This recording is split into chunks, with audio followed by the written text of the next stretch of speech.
Good evening. Would you believe it's Dr. Doom? What's on your evil mind? Oh, you insulting tongue is my words. Well, how about this rumor that you are really hired by Mr. Stark?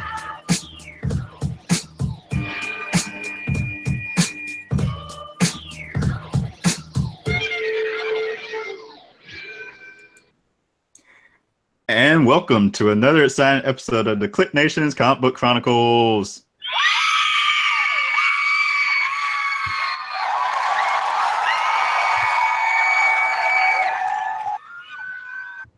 The ladies go wild.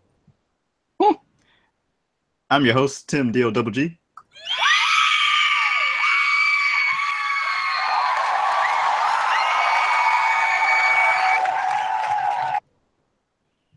And joining me tonight is the man behind the sound effects. That's at Agent_70 on Twitter. What's up, everybody?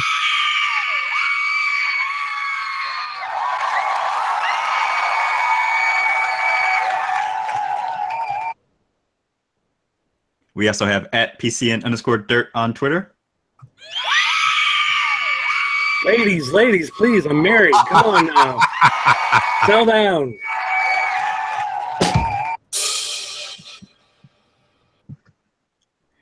And also here is at RoddyCat on Twitter. Hi, Mom.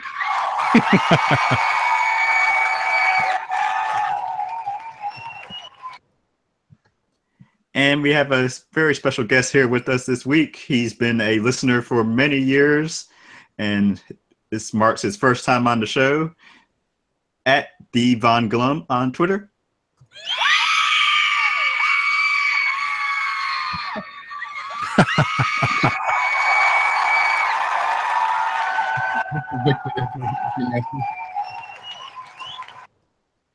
Don't let it get to your head. I have nothing here, nothing to get to. Oh! I was gonna say he got a lot. He got an extended applause. Yeah, right. But we're glad to have him on to talk some comics with us tonight.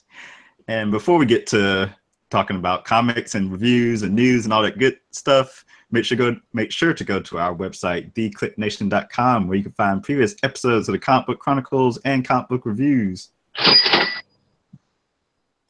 On the homepage are links to our social media accounts. We're on Twitter, Facebook, Google+, YouTube. And make sure to subscribe to the podcast on iTunes, Stitcher Radio, Google Play, TuneIn Radio, and YouTube.com. We are part of the CSPN, the Cold Slither Podcast Network. Go to cspn.us.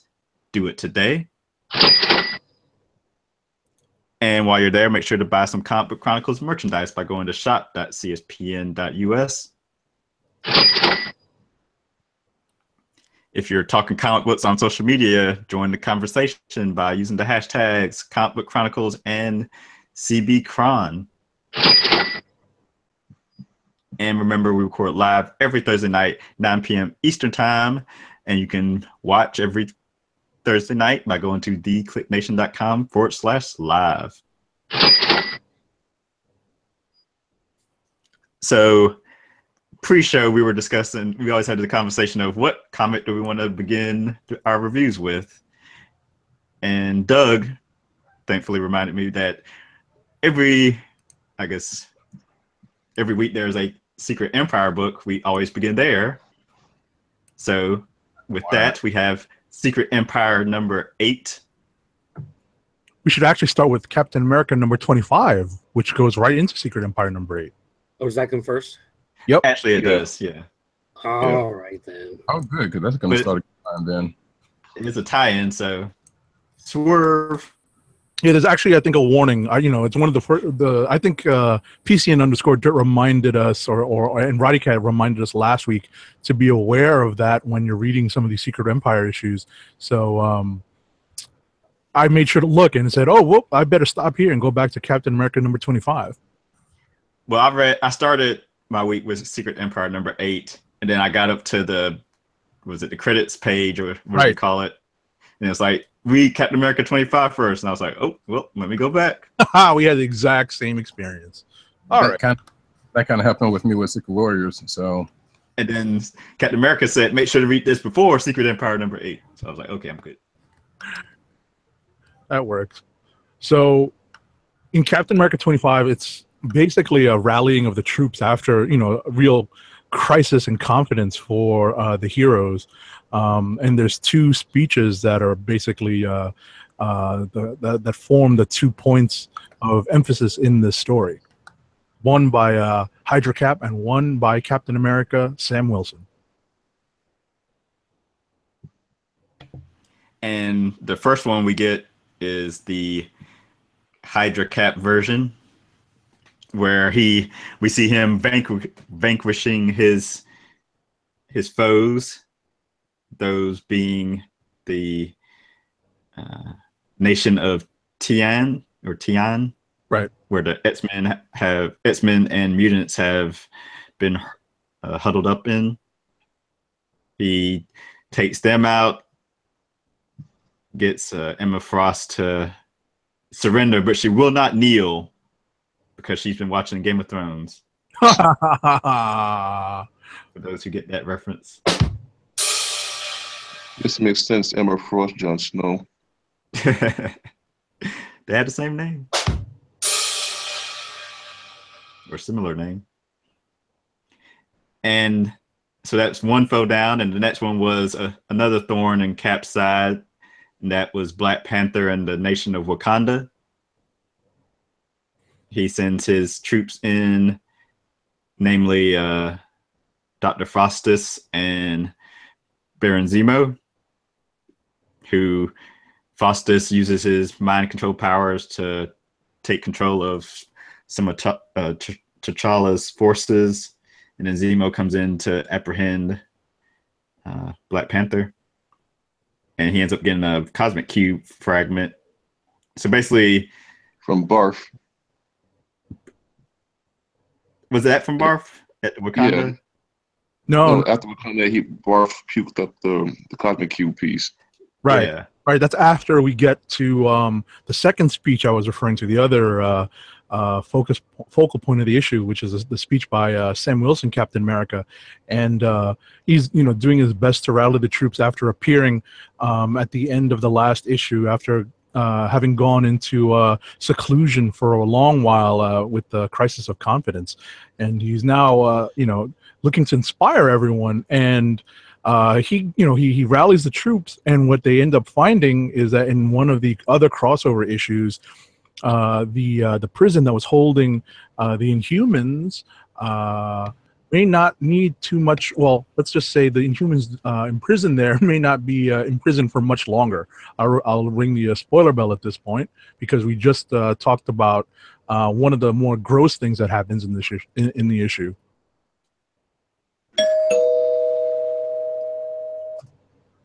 So, as you were saying, Bongo, the Inhumans are breaking out, and the heroes have basically gotten there just in time to see them finish their breakout.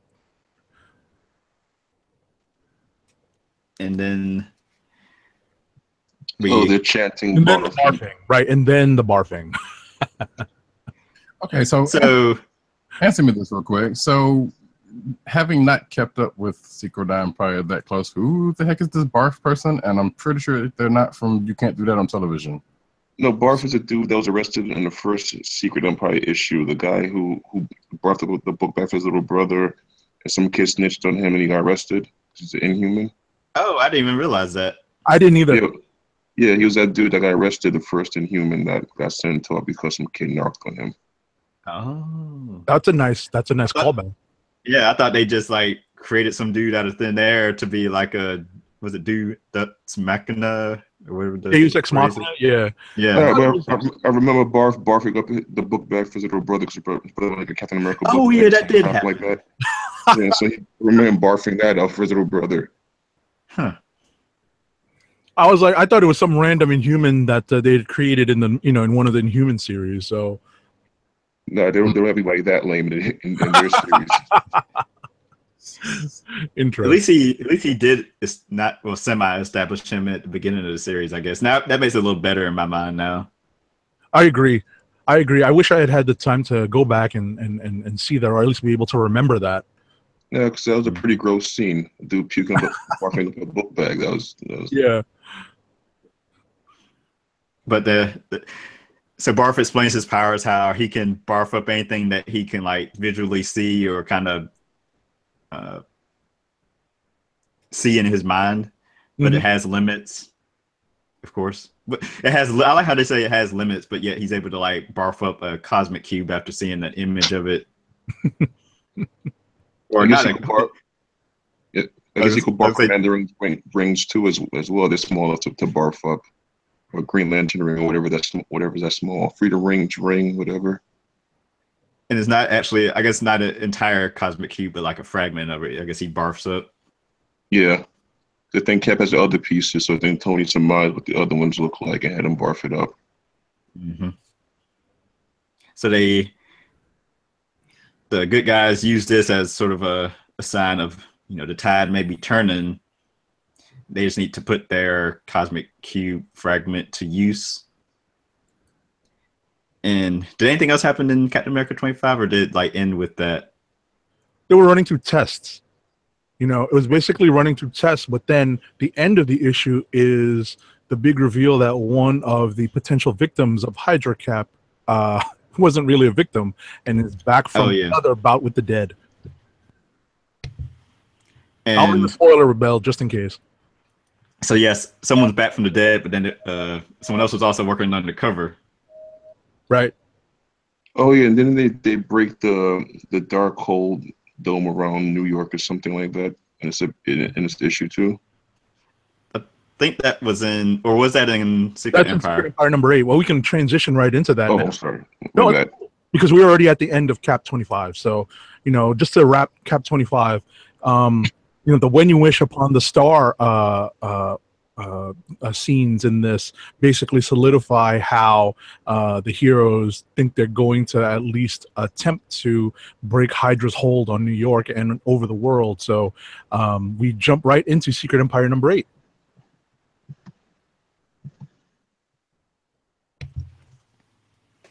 So Secret Empire number 8, again, we see, I guess we see some of the same scenes we saw in Captain America 25, where we pick up right after Sam Wilson's speech, the Resistance breaking into the Inhumans camp, and Tony Stark celebrating a birthday. Right. Or AI Tony Stark celebrating a birthday. Looking so pathetic. Trying to blow out the candles. And what's his name? Tony explains how he tested the cube. We see my problem is I'm getting like Cap 25 and Secret Empire like merged together now. I mean, they basically do kind of merge. You can kind of read them. You can kind of avoid Cap 25 and just read Secret Empire, but Cap 25 does fill in many of these gaps that are bound to happen in the logic. Oh yeah, I remember what happens now, because the good guys, all the different good guy factions try to go out and do their one last heroic thing to break the Dark Force hold over New York and the Earth shield crap that they get to blocking. Exactly. So it's multiple, right? It's multiple attacks on multiple fronts by different groups, using all their might, all that they're able to amass, and one cosmic cube fragment in the hands of Captain America. So various things happen. So, some things go awry, but I'm going to hit the spoiler bell at this point.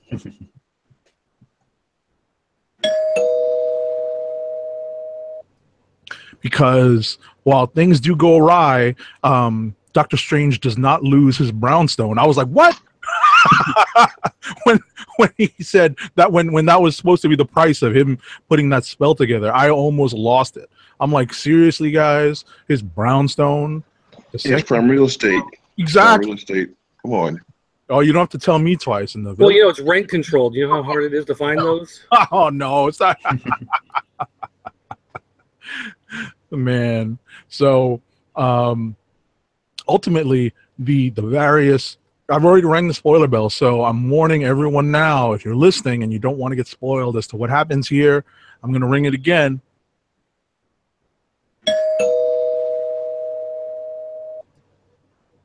So not again. yeah, exactly. I rang it again because, believe it or not, after all this, after all of the trials and tribulations, they actually have one last kind of return from, or at least let me put it in sports terms. They're able to get someone off the disabled list. That's namely Quasar, the new Quasar, and with her help and with all the other attacks going in unison, they're able to take down the defense shield that was encircling the Earth.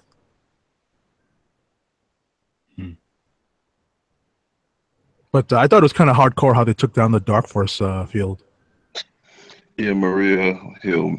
Yep. Did the deed. Did the deed. Yep. I didn't realize that guy was the one that had created the Dark Force. We would remember if these events weren't so long and there weren't so many issues in them. But I don't even think they mentioned him before, because it was pretty much Mordo who was responsible for that in New York. Because remember, Cap chewing out Mordo because he couldn't get that was break his silence. Yeah, Like he's lying to us. The reason why I remember any of that was, or any part of that, was because it came up in Doctor Strange. Oh, so we'd have to read Doctor Strange to know. Which I was, but I fell behind on it. Same. And they brought up was it Cloak and Dagger in the bid to break the spell too, which also failed. Right. Thankfully for Doctor Strange. Exactly. So what Tim Dog was referring to earlier in Captain America 25 is more clearly revealed here, in that one of the characters who we thought was a turncoat or had at least surrendered a little too quickly to Hydra Cap turns out to have been working both sides and kind of. It's not that surprising though, because he's always doing his everything. It's always his own best interest. He doesn't care about anything else. It's always his own thing. Of course. One last time. With Cersei's. Yeah. One last time with the bell.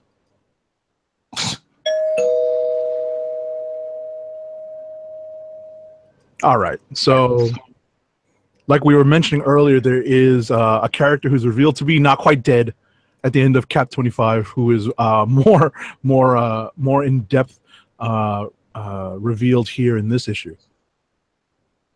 Bill Foster? No, they don't have to bring him back. It's even movie form, whatever next year, right? Oh, that means he might come back then if he's going to be in the movie. They'll probably be there too. Yep. Oh, where is the? I'm looking for the right sound effect for that. You know, I'm still getting used to the board. It's sad trombone. Yeah, that's what I'm looking for. It's how I arranged it. Here it is. Thank you.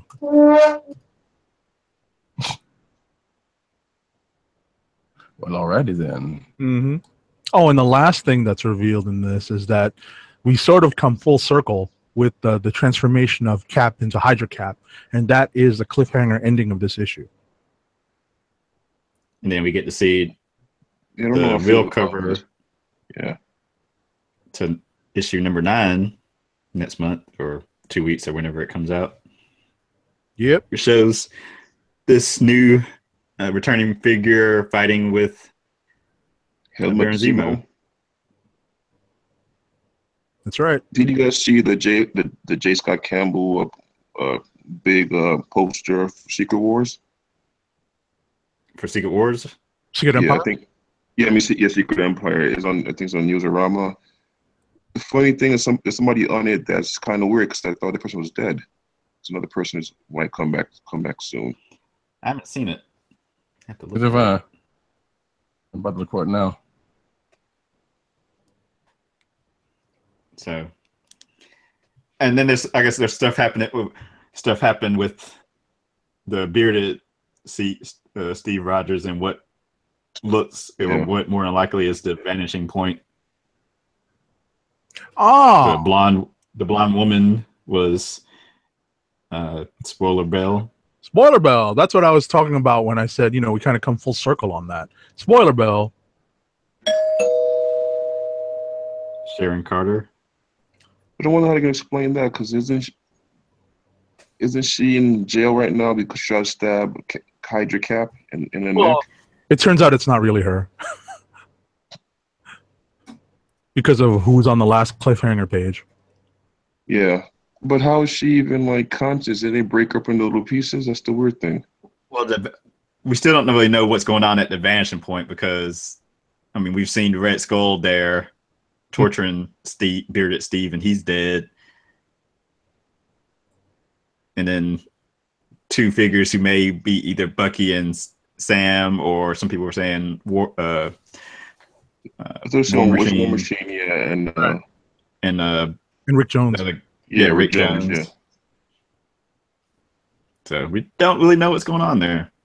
Right, but I didn't put two and two together and figure out that might be the vanishing point. Yeah, I think that's what that's alluding to, that being the vanishing point. Gotcha.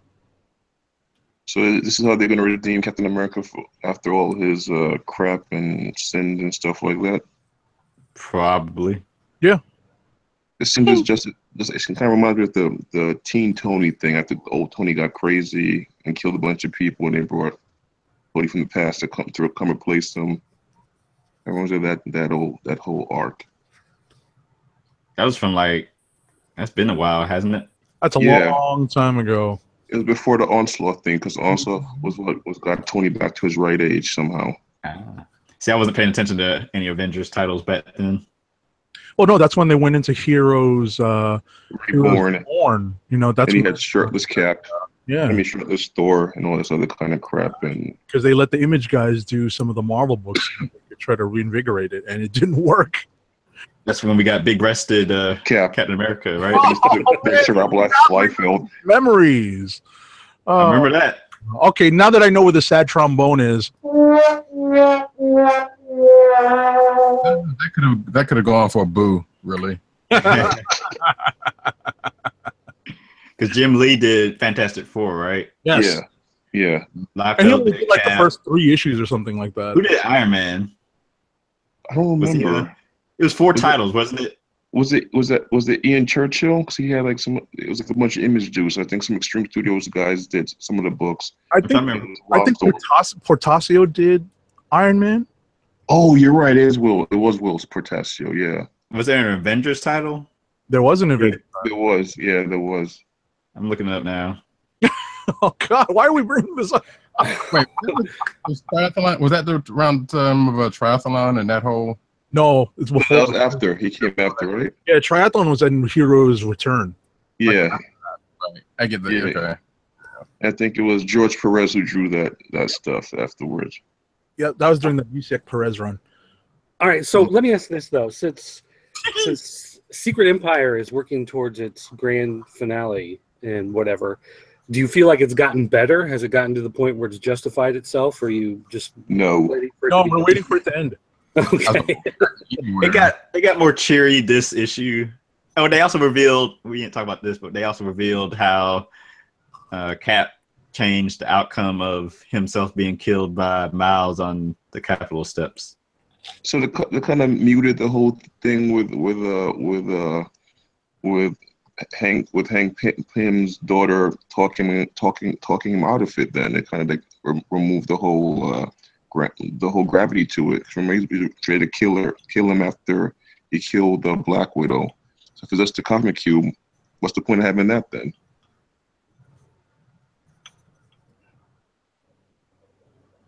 Yes, to answer. Point.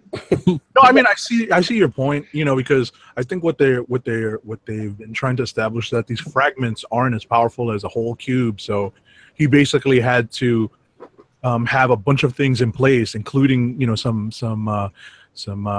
voices of reason to talk Miles down in order for that to work.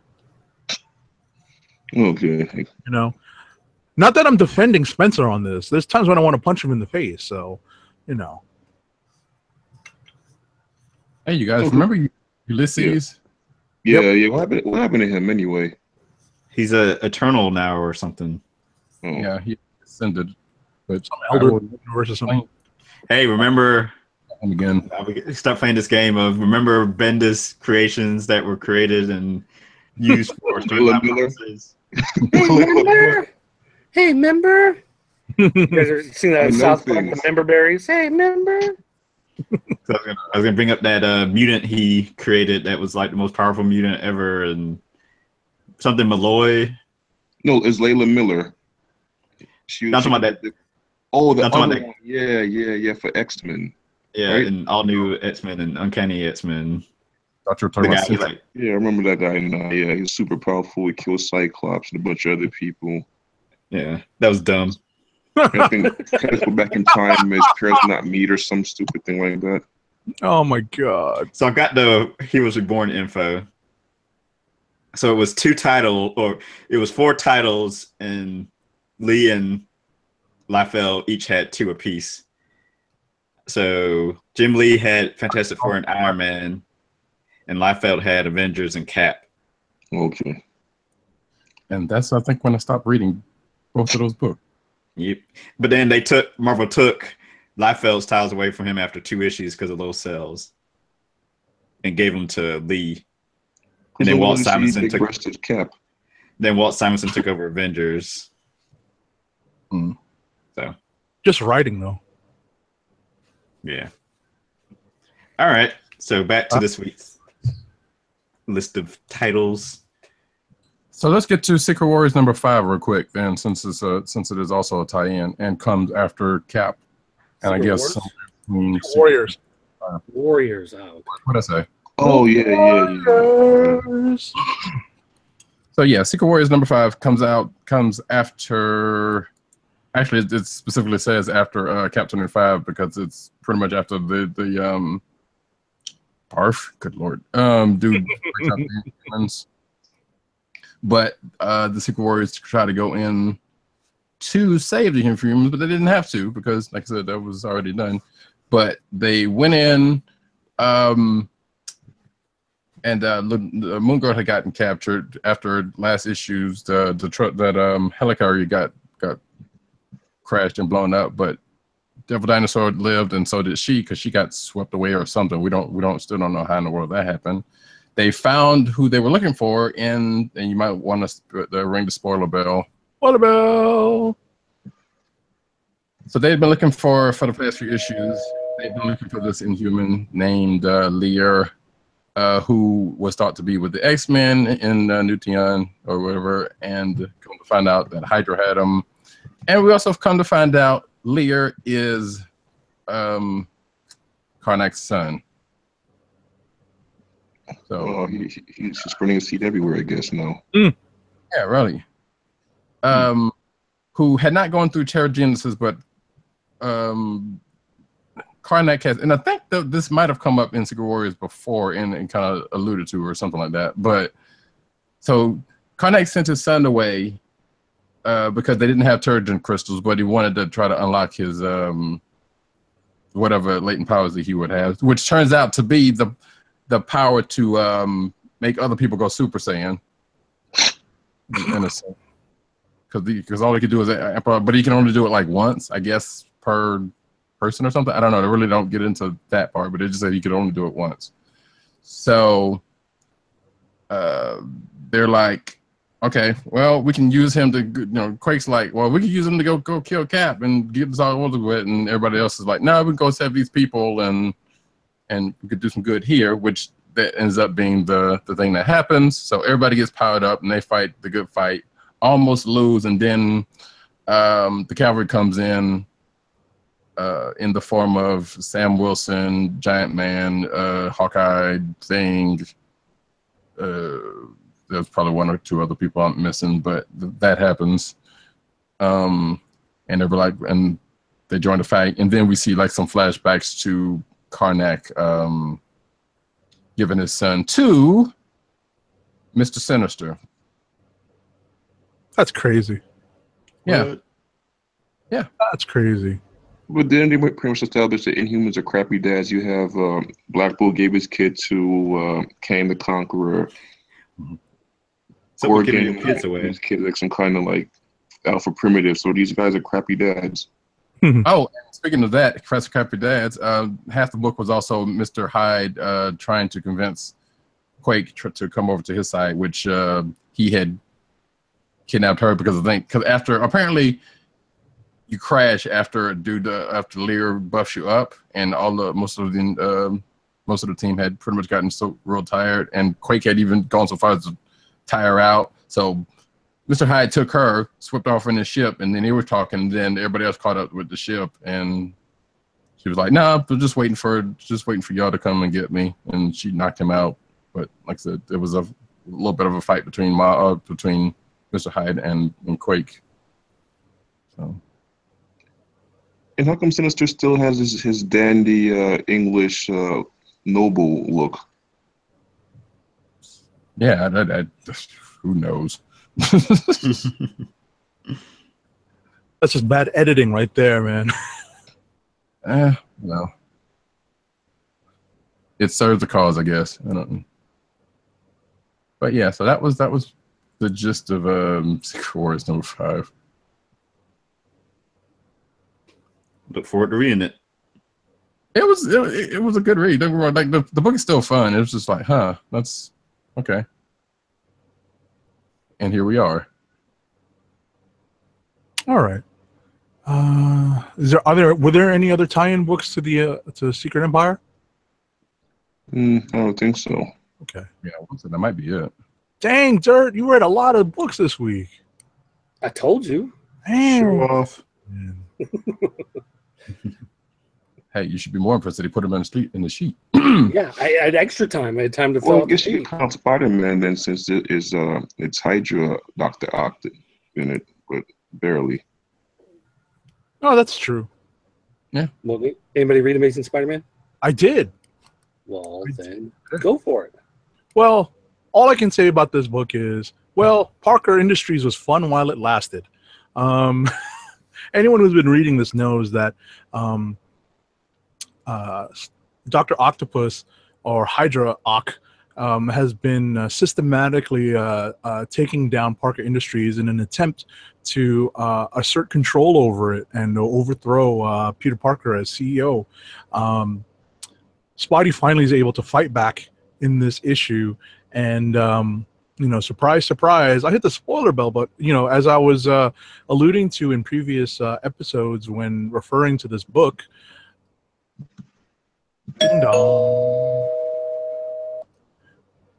And based on some solicits and articles and interviews with Dan Slott, the era of Parker Industries and Peter Parker as CEO is not long for the world, and this is basically the maybe not the final chapter, but probably the penultimate chapter of the life of Parker Industries, because things have to go completely to hell so that Doc Ock is unable to salvage anything from Parker Industries. So there's not the most grand finale to this story. Basically, Ock gets away, and the day is saved, but ultimately Parker Industries is no more, and we lead right into Norman Osborn's story in the next issue. We're going to be reading a lot more of down on his luck Peter Parker based on the events of the last story arc and this story. But then we already see like hard on his luck Peter Parker for like the past 50 years. We don't need to see that crap anymore. We've seen Parker Industries. Yeah, I was gonna say, but we've seen Peter Stark or Tony Parker. For how long has it been? At least a year now. Parker Industries. Oh no. They could have leaned on that a little bit more. Maybe 2 years or so. Yeah, it's been a while. You'd be surprised how long it's been. They've let it run its course, I guess. Yeah. No, but he could have had stuff like they had with Iron Man, have like corporate takeovers, like him beefing with Justin Hammer's company or Ezekiel Stain's company or one of those things. He never really had that corporate aspect of it. Right, but they may end up bringing back Iron Man to that too. What was that? They may end up bringing back Iron Man to that. Oh, yeah. You were saying, Roddy, you were breaking up a little. You were saying, Roddy? I was gonna say they could have brought back. They could have done like a Spider-Man Inc. since he was already traveling the world. Oh, you mean like Batman Incorporated? Yeah. Yeah, he did that with what's the guy Hobbs? Prowler. He had Prowler come in as a substitute Spider-Man from sometimes. Yeah, I mean they could have done something like that. That's not a bad idea because they could have kept Miles in New York and kept Peter on the the globe-trotting crime fighting path. Yeah, that would have been a story I wouldn't mind reading. Have like Miles kind of grow on his own because there's no mentor there. Have to struggle a bit. It's pretty much like Miles feels that Don is like struggling Spider-Man niche already. We don't need Peter to do the same exact thing.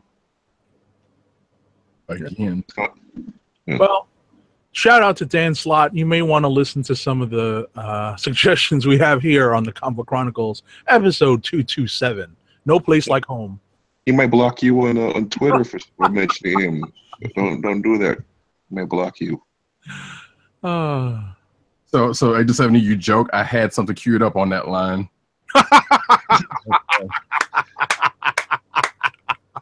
I love it.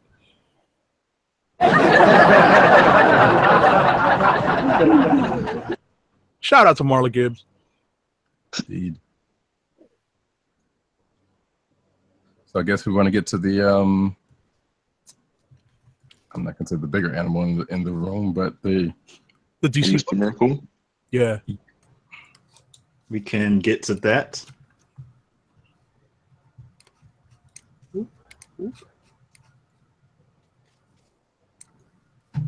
I know I went into this knowing nothing really about Mr. Miracle aside from what I've seen on Justice League cartoons and not a bad primer. And a couple years ago, I guess like a year ago's Dark Side War. Oh yeah, the Justice League story, yeah. Wasn't this one kind of like different? Like DC continuity is kind of weird now. So is this like the pre New 52 Scott Free? Like which iteration is it? No, this could fit. I mean, we saw him and Barda in the Justice League storyline versus Darkseid, and this can fit into that universe. I mean, depending on where this story goes, it looks like it's going to be much more of a like personal story for Mr. Miracle as opposed to a big galaxy hopping galactic event type thing. So it very well could be in that same New 52. Yeah, because the High Father, design kind of reminds me of the older one. The new one's more kind of like younger and more buff. It kind of looks like the classical High Father. And that can also be just artists doing their own thing. Yeah, that could be Gerard's choice. Yeah, that's true. That's true. So, my notes on this, because that opening panel, the opening page is pretty jarring. It's the story starts at arguably, maybe not even arguably, the lowest point in Scott Free's life, and just based on that I'm interested in following up on the second issue simply because of the way this issue started, the way it kind of laid the foundation for how we kind of got to that first page, kind of in flashback and retrospect. Was pretty solid, but that opening page was jarring as all hell. Yeah, as a matter of fact, I would go so far to say as if you plan on reading this book and you're kind of sensitive to certain things, there may be a trigger warning in effect for that. Yeah, definitely. Yeah. Might want to watch for that.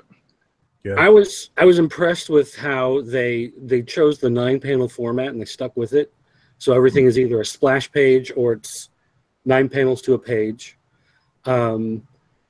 And the artwork, like, oh my God, like how much time did he spend putting that through filters? You know what I mean? Yeah. when he's on TV, you've got scan lines. When it's a flashback, it's old comic. Yeah. Just the artwork was just fantastic through the entire thing. This is one of those books I've mentioned from time to time. There are books that come out where I find myself just staring at the artwork and I have to remind myself I have to read the story. Yeah.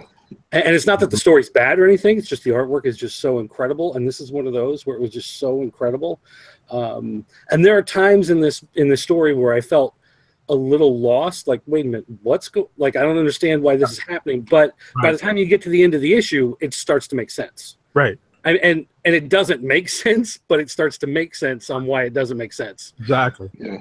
And I just thought this was brilliant. Like this, when I read Sheriff of Babylon, I had a lot of the same types of feelings. Where this is it's an adult story, and I don't say adult meaning like there's boobies and F-bombs, throughout the whole thing. Like this is a grown-up story for people that want something with a little more substance, but it's still a superhero book. Like it's still a comic, I know a lot of people will complain about stuff that comes from Marvel and DC and how, Image is where they're really breaking ground and doing great things and whatever. But I mean, honestly, it's just a matter of the right guys in the right place, working together on the right property, because this was fantastic. This blew me away. In fact, I even bought 2 physical copies just because. There were 2 cover. Yeah, there were 2 covers. So there's this was the other cover. Yeah. I think the other cover was done by the young animal guy. I can't remember what his name is right now. The dude who does Doom Patrol. He did the variant cover. Yeah. But yeah, I mean, everything about this book is the type of stuff that I want when King and Gerards are working together. Yeah, I mean, this is just to piggyback on what PCN_Dirt was just saying, when you have this particular creative team working together, that something special is bound to happen. And I tweeted just prior to the show, a few hours before the show, I was literally out getting dinner, that I had made some calls to some stores that I knew, and I actually went on the Midtown Comics website just out of curiosity, and they're out of this issue. And some of the stores, medium size and small size throughout New York City, or at least in the 2, in Manhattan and in Brooklyn that I called, they're all out of this issue, and that's impressive as hell. Yeah. So here's my looking for the next Vision, limited series. Yeah, you're right. The cool thing about it is how the art is kind of like grounded, like gods pretty much. Look at Big Barda in opening scene in a full apocalyptic garb, and that's weeping over her husband. It's kind of like weird, but somehow it's like perfect, and it made sense. Like she's a 6'6" chick in battle gear, crying her eyes out, but it's so absurd. But it looks in the middle of an ER. Yeah, sitting in just this plain white waiting room where totally doesn't fit, but you buy it, Yeah.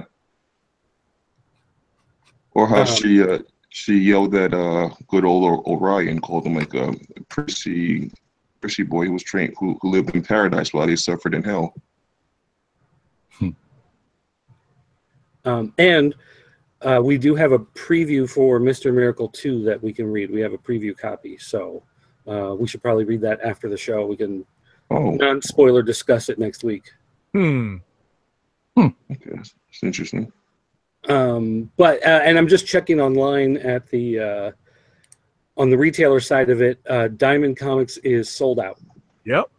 So you cannot order any more copies. So I'm sure this will be going to a second print pretty soon. I'm tempted to go to my shop and get a physical copy. I know, right? So here's the question, though, because it might be a little too soon to tell, but you think we will be talking about this at the end of the year like we did with Vision? It's early. But yeah.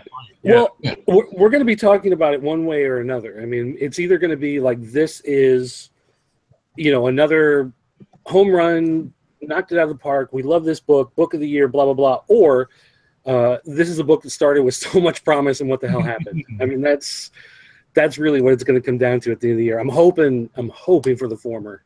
Yeah. Because it definitely feels like this has got something running behind it. And it's also one of those things where it feels like there's something in King's head, Tom King's head, where he has some idea that he's trying to get to. Like you can tell that as crazy and out there as this first issue is, there's somewhere off in the distance he's trying to get to. So I don't feel like this is going to be one of those where we're meandering from issue to issue, like with some other books where they have a good idea of where they want to start and then they leap off and they don't really know which direction they're going. Whereas this is, this is like a Stranger Things type of deal where, they're working on the first episode. They know exactly what they're doing at the end of the final episode. It's all laid out, unlike, a regular ongoing series where it just kind of goes on and on and on, and they, have to just keep coming up with new stuff to keep it going. Like it's a 12-issue series. They've got the whole thing mapped out. They know exactly, where it is. It just feels like everything is tight and, woven together, and it feels like there are things in this book that are going to reverberate, and it gave you enough of the characters so that you understand, when things happen and people come back, that there are relationships and things going on with these different people, and you got a little bit of his history and, everything like that. So it really feels like they know what they're doing here, and they're, crafting it together, as opposed to just one of these things where, I got a great idea for a first issue and then just see where it goes. Yeah. Agreed. All right. Do we want to stick with DC? No, by the way, I just wanted to mention there is a recurring either sound effect or phrase. Oh, Darkseid is. Right. And it reminded me of the Simonson Thor. And there's a reason why Simonson Thor is fresh on my mind, where during the Simonson Thor run, up until the appearance of Surtur, there was always that ringing doom in the background. So, having this kind of, I wonder if this is going to be like a recurring thing going throughout this series. I'm sure it will be. Mm. Well, yeah, I mean, considering especially that New Gods was conceived by Kirby as, kind of reworking that whole idea of ancient mythology, yeah. So I'm sure we're going to see lots of little nuggets here and there of stuff. But yeah, I'm just blown away by it. This is, the greatest thing I read this week, and a lot of other books I read, and I was like, I should have read Mr. Miracle a second time or third time instead of reading some of these other crap books that came out this week. Come on, it's in the interest of academia. What did we used to say? It was academic purposes.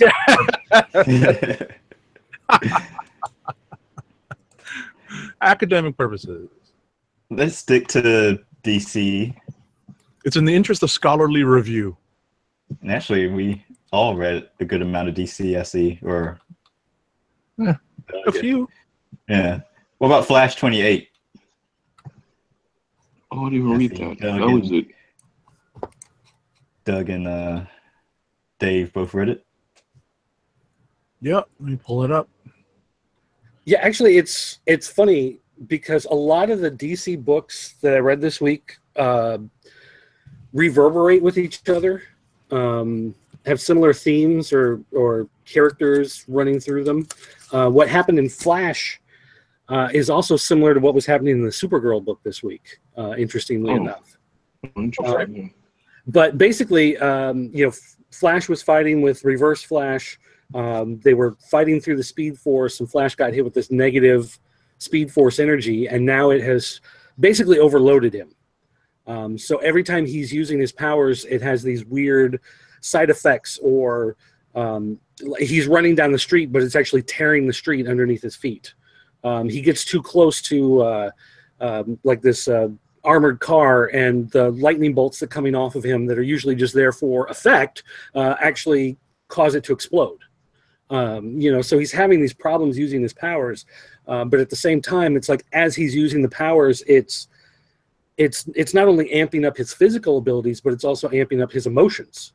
So he starts getting carried away, and he starts getting angry, and he starts, really getting taken over by this. So the energy is not only messing with his powers, but also him as a person emotionally, which I think is a neat, way to play with it. And bring him to the point where it's, you got to question, is it worth using these powers? He brings it up even a couple times of, it's more dangerous. Am I really doing the right thing by still, using them? I think that's an interesting way to play with the character, and especially a guy like Barry, who's always that, goody two shoes, nice guy, clean cut, and now he seems to be causing more problems just by the fact that he exists and he's doing things, because of the way his powers are revolting against him. I thought my favorite part of this whole thing was that it forced them to slow down and take the subway. And for anyone in the 5 boroughs here in New York City, especially this summer, the last, maybe even 6 months, the subway has been pretty sucktastic. So, that kind of made me smile when I saw Barry had to slow down and actually take the subway in Central City. It can't be as bad as the New York subway. Oh, no way. Sure hell. Or at least the subway 25, 30 years ago. Oh, no, it's bad now in terms of timeliness. Oh no, I'm talking with the people, gangs roaming through and eating in the trash, and you're taking your life in your hands every time you're riding on the subway. But that's the badge of honor for New Yorkers, right?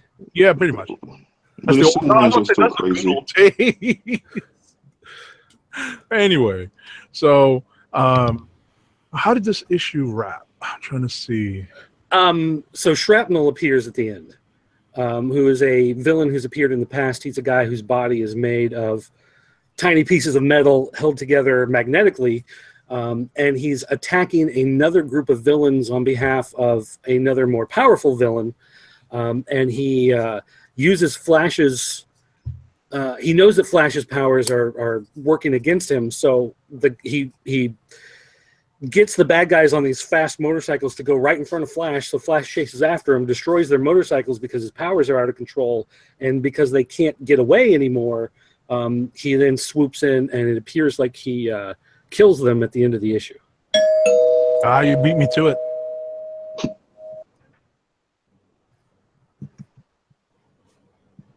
Yeah, the issue is interesting enough. I didn't know, I'm not as familiar with the DC universe as you, Dirt, so I didn't know that Shrapnel was an established villain already. Mm-hmm. Yeah, for a long time. Okay. So, but yeah, I just thought it was a neat way to play with the character and to play with Barry. And you have heroes that question themselves, and after a while it gets old. It's like the same stuff over and over. And he's been dealing a lot with, he didn't tell people his secret identity, and maybe he should have, whatever. And suddenly it's a brand new problem. Like, this is not the same problem he's been dealing with. Now it's something new that he's got to cope with. And so it just brings a, interesting twist to everything that's going on. Right.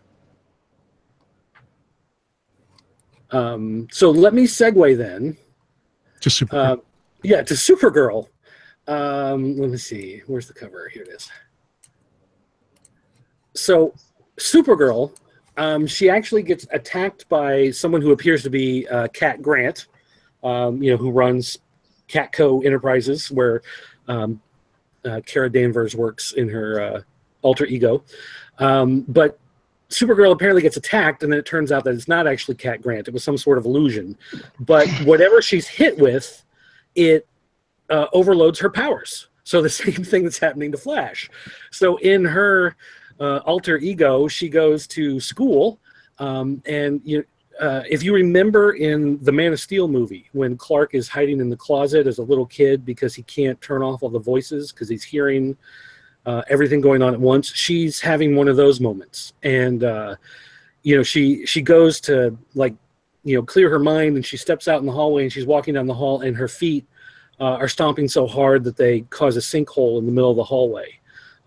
Just like all these crazy things. At one point she's flying, and she's flying so fast that she's shattering all the windows, and she goes to land, and she makes this giant crater in the ground, and someone says something, and she goes to look at him, and she shoots the heat ray out of her eyes, and she just can't control her powers. So it's very similar to what's happening with Flash. The more she tries to help and do the right thing, the more damage she's actually causing. So it's interesting that these two books are following the same thread right now.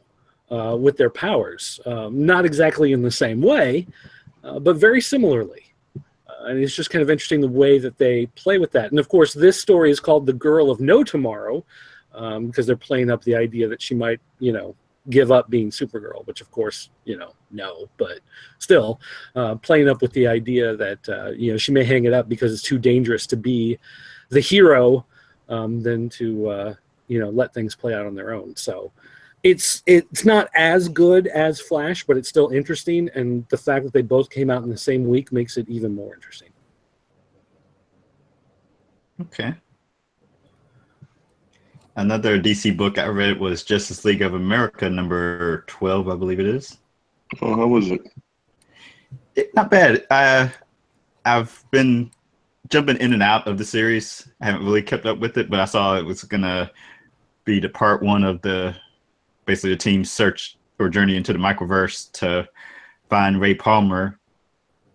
I was like, hey, that's a good jumping on point. So Ryan Choi gets an alert from Ray Palmer in the microverse. So he cooks up this way for the team to go down the street down, because Ryan Choi it's like a white dwarf something or another in his belt, and that's what helps him shrink down. Yeah.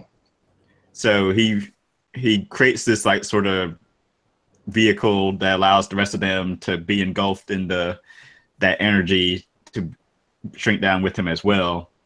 But instead of taking the entire team, the only ones to shrink down and go to the microverse are the Atom, Ryan Choi, Batman, Killer Frost, and Lobo. The Ray, Black Canary, and Vixen stay behind so that there's still a Justice League of America present to help people, because that's all that's their big thing, is helping the community and helping society. They get down there, they're attacked, of course, by some alien-looking creatures. This gentleman comes out of nowhere and takes out the aliens, and we believe it's Ryan or Ray Palmer, but I mean, it probably is, but we can't tell because the person has like this hooded silhouette going. Yeah. So it kind of just ends there. But Batman, at the beginning of the issue, Batman and Lobo do have a discussion about how Batman was able to convince Lobo to come on the team. And it's basically he like offered Lobo something, but we don't know what yet. Maybe the space dolphin, since she's a soft spot for them. Maybe. But yeah, so Ivan Rice returned to do art on this with I forget his colorist name. It's like his first and last name start with M's, like Marcelo something. So the issue looks great. The microverse is all the different colors of the rainbow you can imagine. Is very rendered very well. So kudos to them. So that's Justice League of America number 12. Oh, I think they also had a villain from Orlando's Midnighter run, Forethought. I think Isaac was tangling with him in the early pages. Yeah, the different members of the team are fighting different people. I didn't recognize any of the villains, but you're saying the one that Killer Frost was fighting is from Midnighter? Yeah, that's the dude he fought before he fought was it? I think the guy who kicked his butt badly, then he reinforced his armor to beat him afterwards. Prometheus? No, it was Forethought. Yeah, Forethought. The guy who okay. he could see a couple seconds in the future, so he was able to counteract Midnighter. So then Midnighter's padded his stuff with some DC metal, and the guy broke his hands. He's got nth metal running through his veins. Hey, who knows? Ben Drix also hooks up his people with nice toys, so who knows? All right. Do we have? I guess we still have a lot to go from everyone I see. No, you go check out Detective Comics. I'm kind of down to like the bitter few, so you guys go. I mean, it could just be rapid fire point. Actually, let me run through 3 DC books kind of quick here. Go for Lex it. Luthor. Lex Luthor is a thread in all 3 of these. And funny enough, Superwoman actually has an appearance from Supergirl, who I was just talking about a minute ago. But in Superwoman, it's a lot of flashback to what life was like in Smallville. In the new rebirth version of DC, we've once again seen some changes to Superman's history because of everything that was going on with New 52 and Mr. Mixapixelic, and all of that crazy stuff. So this sheds some light on what life was like for Lana and Clark, how they had a brief relationship when they were teenagers. But there was another guy involved in this triangle, and he, of course, has made his reappearance. He has been testing red kryptonite, and red kryptonite, always it makes him go crazy, right? So it's like drunk Superman in Superman 3 almost. And so he uses it to infect Superwoman, and of course she starts going nuts. And we see Lex Luthor actually come in because he had at one point given, I guess, some funding or maybe actually the red kryptonite to this guy, but then he had the change of heart and has become the hero. And so now Lex Luthor is fighting on the side of the heroes, trying to get it back and to stop this guy. So there's a lot of the history of the super family woven into this whole thing. Superwoman as a series has not been great.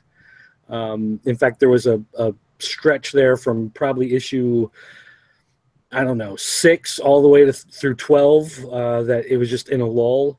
This has kind of perked it back up again. I actually was considering dropping this book, but this particular issue makes me think I'll stick with it a little bit longer. It was a lot of fun, and Luthor playing the hero is not something that you see a lot, except for a lot of the books that came out this week, apparently, because in Action Comics, we see Luthor again playing the hero. There's a guy with these mind control microchips, and he's using them on people to turn them into his army. And the Machinist or something, right? Yeah, the Machinist. And so Superman finds out that the technology is based off LexCorp R&D. So he goes to visit Luthor, and so Luthor, wanting to be the hero, is going to go out with Superman and help him bring this guy down, and Luthor feels responsible because it came from his R&D. The funny thing is, though, Superman is actually the worst written character in this book. On one page, he's angry and going nuts, and then as soon as Lex Luthor says something, he's laughing and he's happy again. Like it doesn't. He's like acting completely out of character. He's flipping back and forth, and he's drawn as crazy, angry one moment, and then lighthearted, happy the next, and it doesn't work. So, except for the parts of Superman's personality that are in the story, it's interesting. But that particular stuff doesn't quite work with him. But it was still, again, following the Luthor train. Interesting to see this take on Luthor from all these different writers this week, because Luthor actually comes up in one more book. And I don't know if you read this one or not, Tim, but Red Hood and the Outlaws 13. No, I'm an issue behind. Oh, I know. Well, I actually, bought a bunch of these when I was on vacation, and I read them the other day, and I got all caught up. So now I'm up to speed on Red Hood and the Outlaws. Bizarro has been hurt. And it looks like he's dying, and so they don't know what else to do, so they take him to Luthor to try to get Luthor to save him. And of course, Luthor he comes at him a bit more arrogant than the way he is in the other books. In the other books, you get the idea that he really is a hero. This one makes you kind of question it a little bit more, but he still is a guy who does the right thing. In this case, when they bring Bizarro to him, he's like, well, Bizarro's my property. He was made here. I own him, or I own this thing. And, Red Hood is like, don't call him a thing. He's a person. He's my friend. You're going to save his life if you claim to be a hero, whatever. And it seems more like Luthor's just kind of playing with him. Like, this guy came at me with attitude, so I'm going to give him attitude back.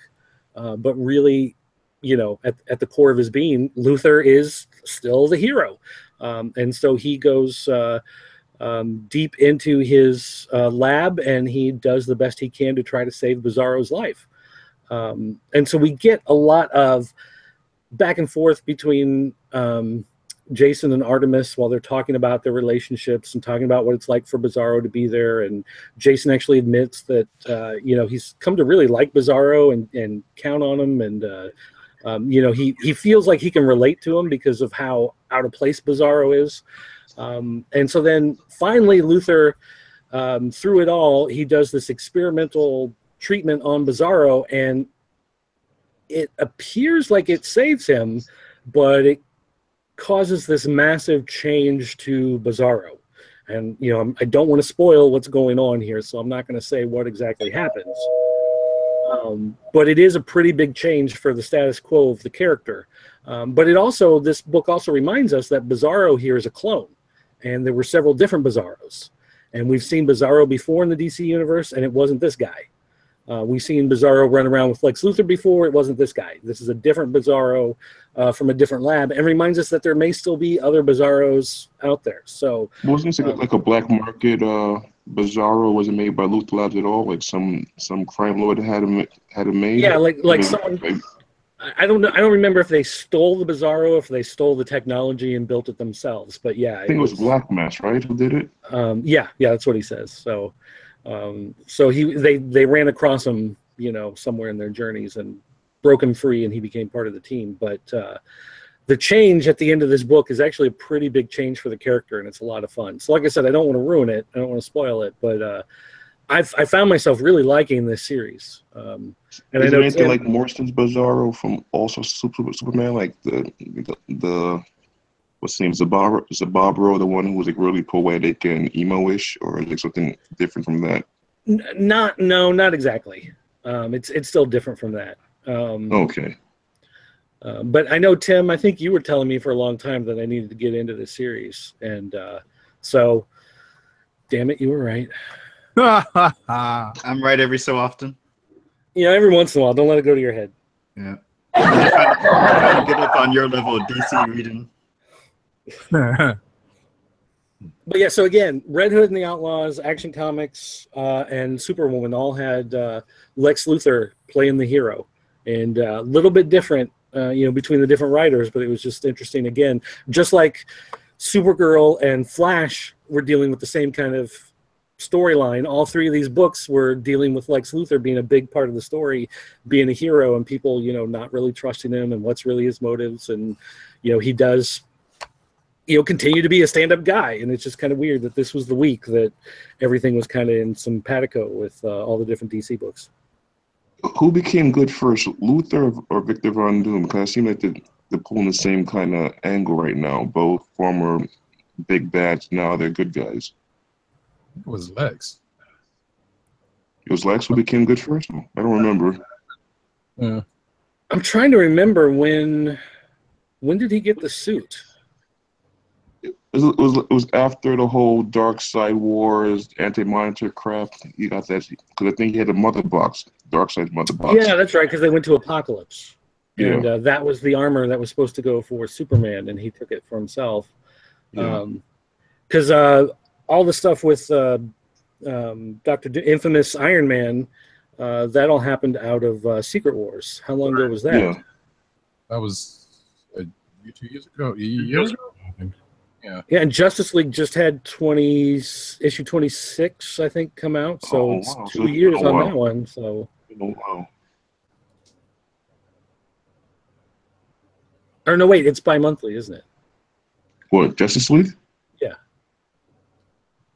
Is that one of those? It's one of the bi-monthly ones, isn't it? On Justice League? Yeah. It is. Oh, yeah. I want to say it is. Yeah, because it's on 25 already. So, yeah. Yeah. So it's a faster one. Okay. So I guess, was Iron Man, well, I mean, that came out of Secret War, but his series didn't start right away, did it? I don't think so. I don't think so. It was after the first Invisible Iron Man series ended. Yeah. It came after the whole Captain Marvel putting Tony in a coma. So you need people to replace him crap, whatever that happened. The Ulysses prophecy and the big feud between them. Oh, that was Civil Avengers- War Two. Civil War Two, yeah. Right, but it, also Doom was already in the book, kind of helping out Tony before the whole coma Yeah, thing. you're right. Yeah, Mhm. in Latveria against Madam Mask. Mm-hmm. Well, you know what? When they do the new round of Amalgam Comics, those are the two characters they got to bring together. That'd be so awesome if they had the right creative team that could work. Man, are we just deep diving into the 90s comics we're trying to forget? Well, you don't like First Lobo the it's Duck? Heroes Reborn and Heroes Return. Next it's Amalgam. My goodness.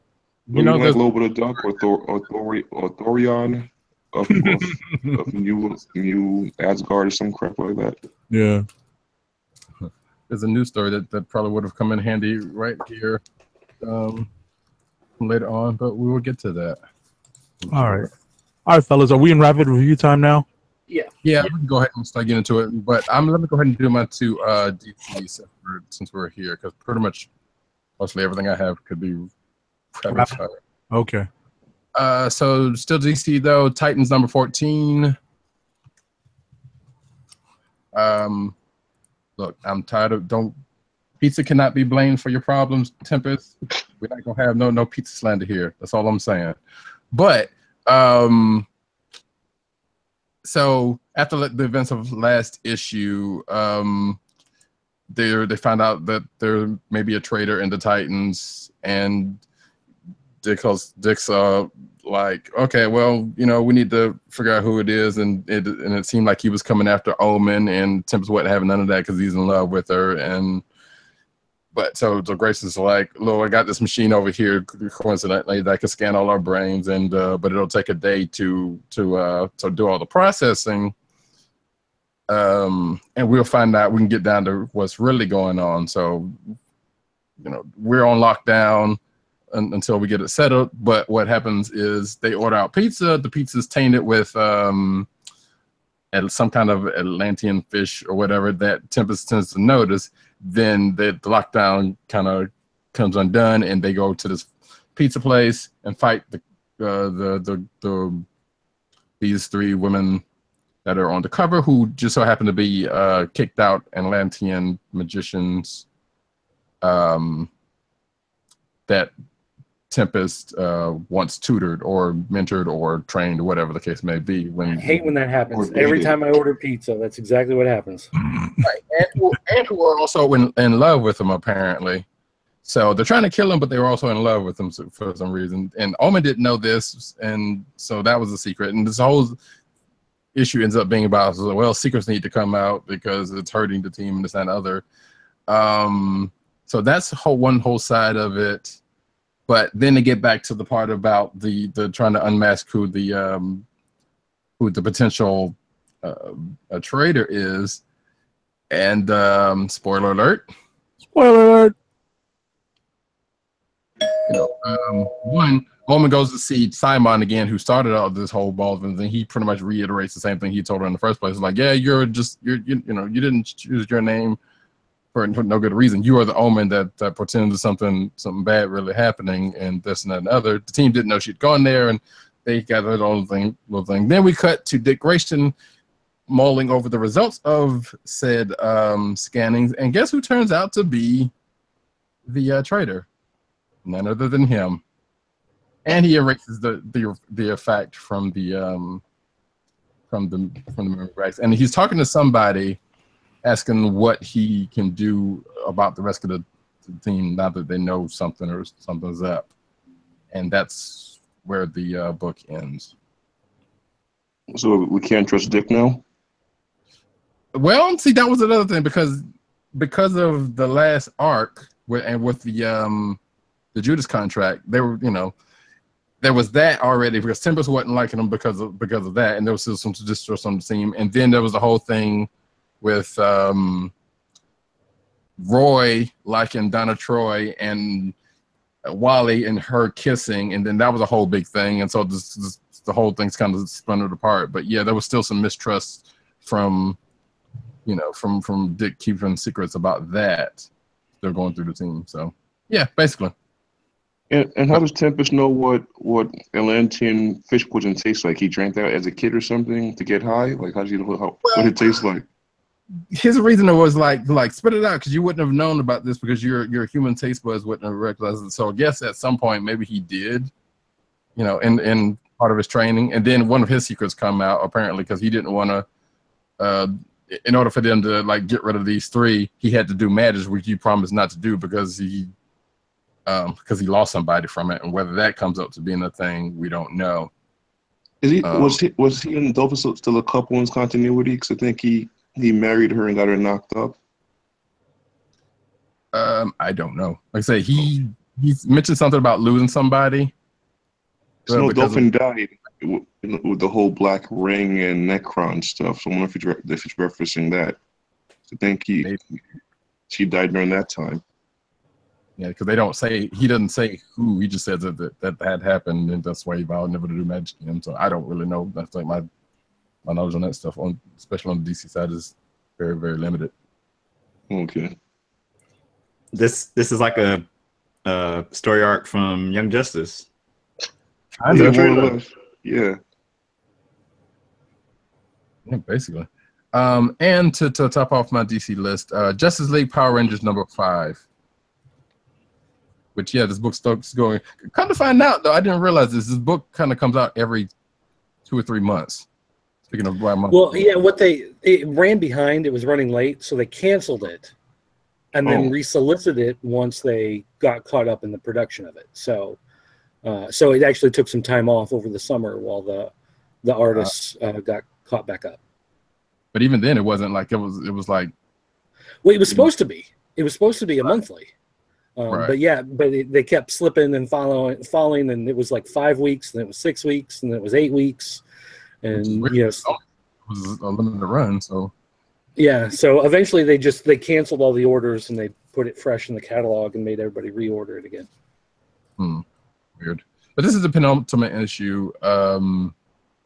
They are still on the Earth of Angel Grove. They go to the NATO to try to warn them of the impending Lord Zed / Brainiac takeover of the Earth. And they don't know who Wonder Woman is. So she gets attacked, and then she was like, well, hold up. And she squashes all of that. Then the Power Rangers come in with borrowed gear and tell them what's going on. And then the whole big battle starts because, they're looking for Lord Zed. Flash finally finds them. He brings up monsters as Lord Zed wants to do, and then Brainiac comes down with a bunch of his people, and the whole big battle starts. Meanwhile, back on Brainiac's ship, a couple of the Rangers get their powers back, but Cyborg got hurt in the process. Batman goes to reboot him, much to the chagrin of Superman, who did not know he could do this, and he even asked, Cyborg doesn't know you could do this, do you? And Batman doesn't say anything. And he was like, yeah, that's what I thought. Then when Cyborg comes back, he gets kind of miffed because of the fact that Batman could do that. But that gets shut down because of the whole big fight that ends up happening. Then, like I said, fight keeps on ensuing. They Alpha 5 got kidnapped by Brainiac, so they're talking, and Alpha 5's kind of schooling Brainiac on, it was like, you're not a good person just because you're trying to steal a positive knowledge, and you're not learning anything by kidnapping folks and putting them in bottles and not letting them grow and see and blah, blah, blah, this and that and the other. So Alpha gets rescued. They get back down to the ground. Battles ensuing. As Lord Zed also wants to do, he has this little thing. He starts to throw it to make his monster grow. Flash comes by, zips by, catches it, gives it to Alpha 5, who in turn gets attacked and then uses it itself and attacks the monster that's attacking him. And at the end of the issue is a big battle between Alpha 5 and this monster. Good times. And that's it for the Titan, for the DC area. So I guess we are officially in. Now we're in rapid fire. Spray everybody. Because we're rapid firing it now. Yeah. Let's roll. Let's see. I have Inhumans Once and Future Kings #1. I actually read that. It's a I great saw. book. I forget it was Med 2 or 3 on Yeah, your it was. list. It was one of them, man. I like that. Phil Noto's art is nice. If you have seen I that, picked it up because of Phil Noto's book, Phil Noto's art. Yeah. I feel like it was worth it for the art. Yeah. So this is like It's not bad either. it's a tale back in the history of our 3 primary Inhumans: Black Bolt, Maximus, and Medusa. We get to see the young prince and before he becomes king, and Maximus before he turns mad. Medusa played a bigger role than I had anticipated. Just how like bold and defiant she was even as a young teen, and someone is going out trying to harm the current king. So it's kind of a mystery as to who that person is and why. And it ends with the Unspoken. That's why I wasn't sure if it was the Unspoken or not. It seemed like I know the Lord of Terragenesis, so I wonder if it is the Unspoken. Yeah, it seemed like it was. It seemed like it was. I skimmed the book, so I'm not sure, but it seemed when I was flipping through, it seemed like that's who that was. And who was like the mystery guy that was like wearing regular clothes that took them to Earth? He called like Ron Howard for some odd reason.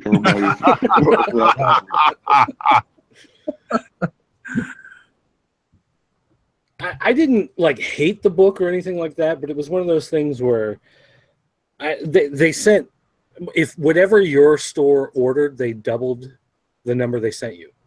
So we got this big stack of free copies that came in because they really want to, promote the new show and whatever. So I just grabbed one, like, oh, I'll take one of the free ones. Not one of the ones that we paid for. This is one of the free ones I'm taking. But whenever it goes back in time and it's like, oh, we're going to tell you this story from the past. This is all set in the past, but it's not telling you the past to tell you a future story. It's just we're going to fill you in on the details of long ago. Then suddenly I'm less interested, because it's like, okay, well, obviously nobody's in any real mortal danger because we see them in stories later on, Yeah. I actually had more fun with the backup story with Ben Grimm and Lockjaw playing around than the actual main story. I thought the main story was okay, but it was just one of those things where it's like, oh, well, none of this like really matters. Nothing's, nothing incredible is going to happen. So yeah, it's there. Unless something, because normally, because there's been a few times, especially recently, where there's a quote unquote story from the past that ends up having a tie or something come back in a current run book or something. Like I think that would be the point of the Generations titles, hopefully. There's that. Wasn't it spoken already in like the recent Inhumans arc before they go into space? He was in the final arc of Uncanny Inhumans. Yeah. With the Maximus, Team Maximus. Yeah, because he married that fish lady to get Maximus. Oh no! Good. That was great. Yeah. So anyway. Alrighty. Oh, and speaking of Generations, Jean Grey and Phoenix #1. Our time displaced Jean goes back in time yet again to meet her future past self, that is the current wielder of the Phoenix Force. They get to do some bonding and partying and dancing, and then they go out in space and fight Galactus and Terrats. Yeah, the teamwork. And they defeat. She knocks young Jean Grey, almost knocks Galactus out. That's enough to warrant his what's the word I'm looking for? Not trust, but respect. So if he decides to let them both live, young Jean gets thrown back into the future, and so now we have to wonder. And the Phoenix says, "I'll see you again, Jean." So of course teasing that the Phoenix Force will come for Jean at some point. That's also what she's training for in her solo title right now. Yeah, but why would that be a bad thing if the Phoenix gets Jean Grey? Because isn't Jean her perfect host? But then Jean always gets driven crazy by it, right? Yeah. Besides, right now, Thane has the Phoenix power, and he's going to use it to kill Thanos, right? But is that in continuity though? The whole thing crap, because didn't the Phoenix fight Thor in the whole God contest crap that they had? If for those, I guess, caught up on Thanos, which I'm not. Yeah, exactly. Sorry. You lost me when you start referring to the Thanos series. I'm like, well, I did read Mighty Thor. I was up on it. Referring to. I'm like 2 issues behind, I think. Yeah, because I think Thane got the power from a Phoenix egg, but does the Phoenix still have an egg? That's what threw me off. Wow, you lost me on that one, dude. Yeah, Yeah, because the big prize for Thane was his Phoenix egg, and he cracked it open and got the Phoenix Force out of that. Wow. So that's what's going on in the Thanos book. Okay. Yeah, and Death was kind of stringing Thane along to get him to kill his dad. Now Thane is feeling himself like, I'm too powerful. I'm not listening to you anymore, babe. I'm going to kill my daddy myself. Wow. It's good. It's worth reading. Yeah, I like it. All right. That's one of my books. Anybody else? Okay. Yeah, go ahead, Roddy. I only have a few. Yeah, I only got a couple myself. Star Wars Rogue One, Cassian and K2SO #1. Say that title 3 times fast.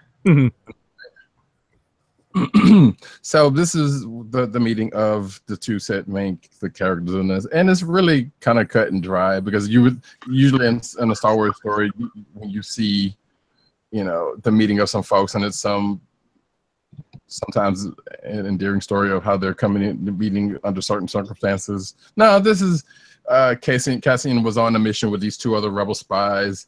K2SO was pretty one-to-one that ends up foiling them, and they spend most of the issue trying to reprogram him to get him on his side, which ends up happening. And the 2 rebel they get the information they want to, because K2SO has that information as opposed to what they originally got there. And so as they got caught up by the Empire, the two spies who wasn't talking the whole issue pretty much was like, take the K2SO, because he has the info you need, and we'll distract these other folks so we don't ever see them ever again. And then Cassian and K2SO presumably go back to the rebel base to download this Imperial code that he has within them. And I guess this is them becoming friends, because like they spent pretty much most of the issue at odds, you might say. So that's that. Quake Champions #1. Hey, they made a comic book off of a video game and probably gave it a little bit more story than the video game ever had. Oh no. That is absolutely true, because Quake has never been a video game that had any kind of story. The only story that it ever had is what actually comes up in this book, and that was with Quake Arena, where it was like a game show that they were on, destroying each other, trying to win credits or whatever. And so that's like Smash TV. Yeah, that's what that kind of was, but this is not necessarily that. You get it without the game show card, because they are fighting against each other, but it's basically, hey, this Marine's trying to get home because he's been fighting and, a whole bunch of other people. That's all we know, and he's trying to get home to his family, and he's got all these memories of his family, and he realizes that's what he's fighting for, and all these other people would come after him. There's even a rocket jump, which is really funny, because that's a Quake staple. My problem was that, like, if this was a one issue, like a one shot special, then I'd be fine with it. Right. But the way the issue is set up, it's like he's fighting this random guy, and then he has a flashback, and then some other random guy appears and he fights him, and then this guy starts shouting F-bombs and shooting rockets, and then he has a flashback, and then this other guy shows up and he fights that guy, and it's like they threw so much into this first issue that, you know, I'm looking at it, and like there's part of it he goes like through hell or whatever, and he's like, there's these tentacle monster thing that he's fighting, and you know, it's like by the time you get through to the end, it's like what else is there for them to throw at him except to have him shoot at more dudes? I'm glad you asked, because they have a whole slew of characters from this game that they can do issues on. Yeah, but all of these characters, all they do is just show up and yell at the person and shoot at them, and then they die and they move on. Yeah, or they don't, and they have some sort of personal goal that they're working towards, and that's what's going to fuel this whatever. Yeah, I mean, don't get me wrong, I'm with you, but that's how this book seems like it's going to go, and that's because other video game books that doesn't have a whole lot of story that's based off of a I guess for a first person shooter or whatever, PvP type of game. You should give it to Rucka. He does that stuff pretty good. Greg Rucka, he did the crap called medieval MMORPG, Dragon Age. Yeah, the Dragon Age comic books, which were pretty decent. Yeah. Well, that probably has a little more story to pull from than Quake. Yeah, that is an RPG, so yeah, that you can get a little bit more out of that one than this, you know. Or I would argue, or Overwatch, which there is an Overwatch book or a series of Overwatch books. But you're right, you're right about that. Yeah. Mm-hmm. And they've been giving those out for free, luckily. So, which I'm like, if they hit that, it'd probably be worth the read. But yeah, that's what that was, and I don't know if you. Meh. This is gonna make you like or dislike that game anymore, especially if you like those kinds of game anyway. So I don't. This feels like more like the free pack-in comic that they would put in the oversized box when you bought the game back in the 90s. It doesn't really feel like it's a story that has a whole lot of legs that people are going to be clamoring after in years to come.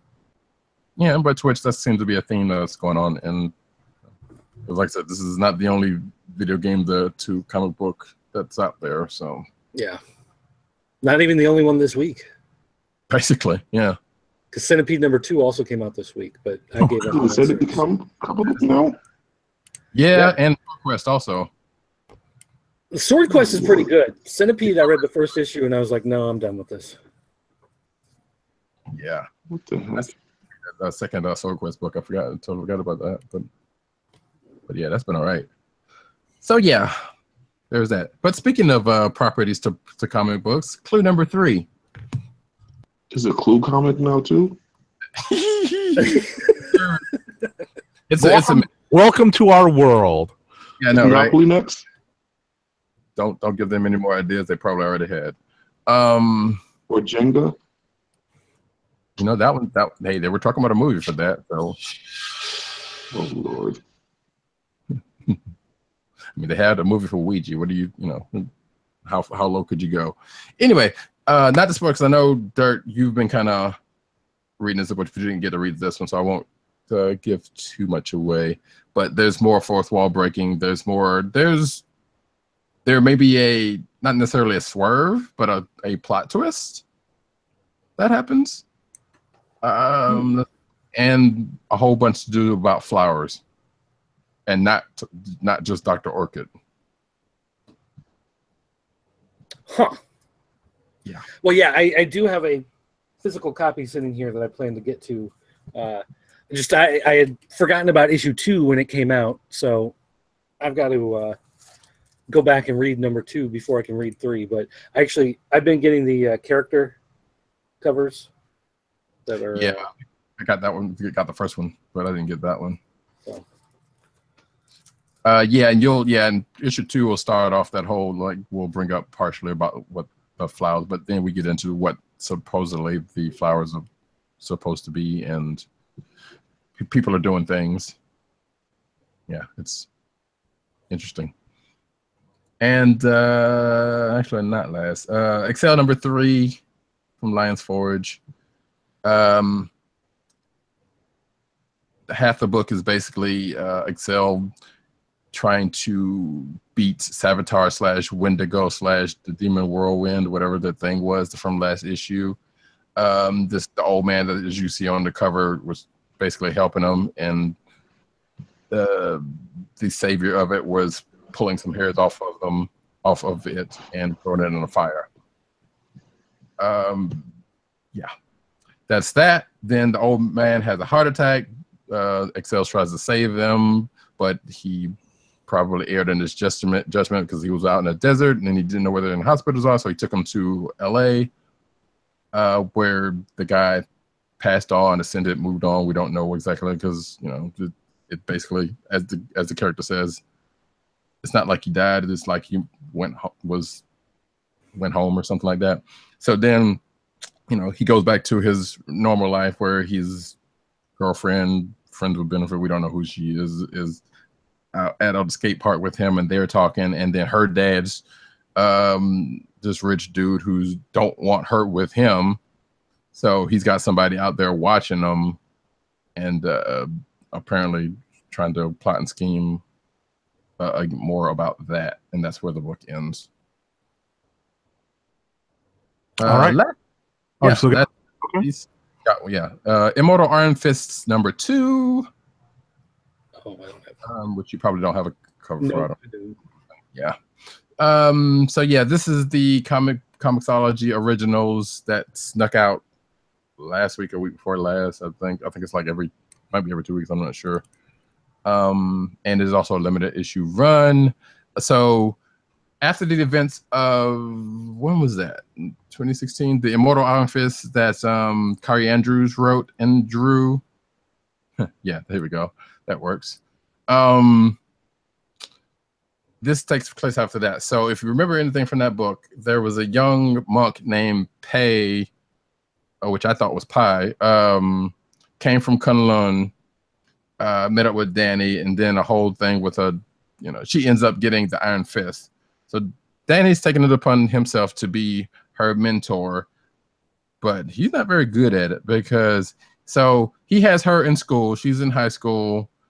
He wants her to act like a normal kid, or learn the ways of being a normal kid, and don't want her to use her skills, which bums her out, and she gets picked on, and she's in public school, so there's that whole public school thing she's going through, which is funny because Danny, being Danny has never went to public school and has been tutored and pampered and whatnot all of his life, which another character who I almost called Madame Gao, because she kind of looks like Madame Gao, but her name's Madame Yo, who Danny hires to kind of nanny Pei.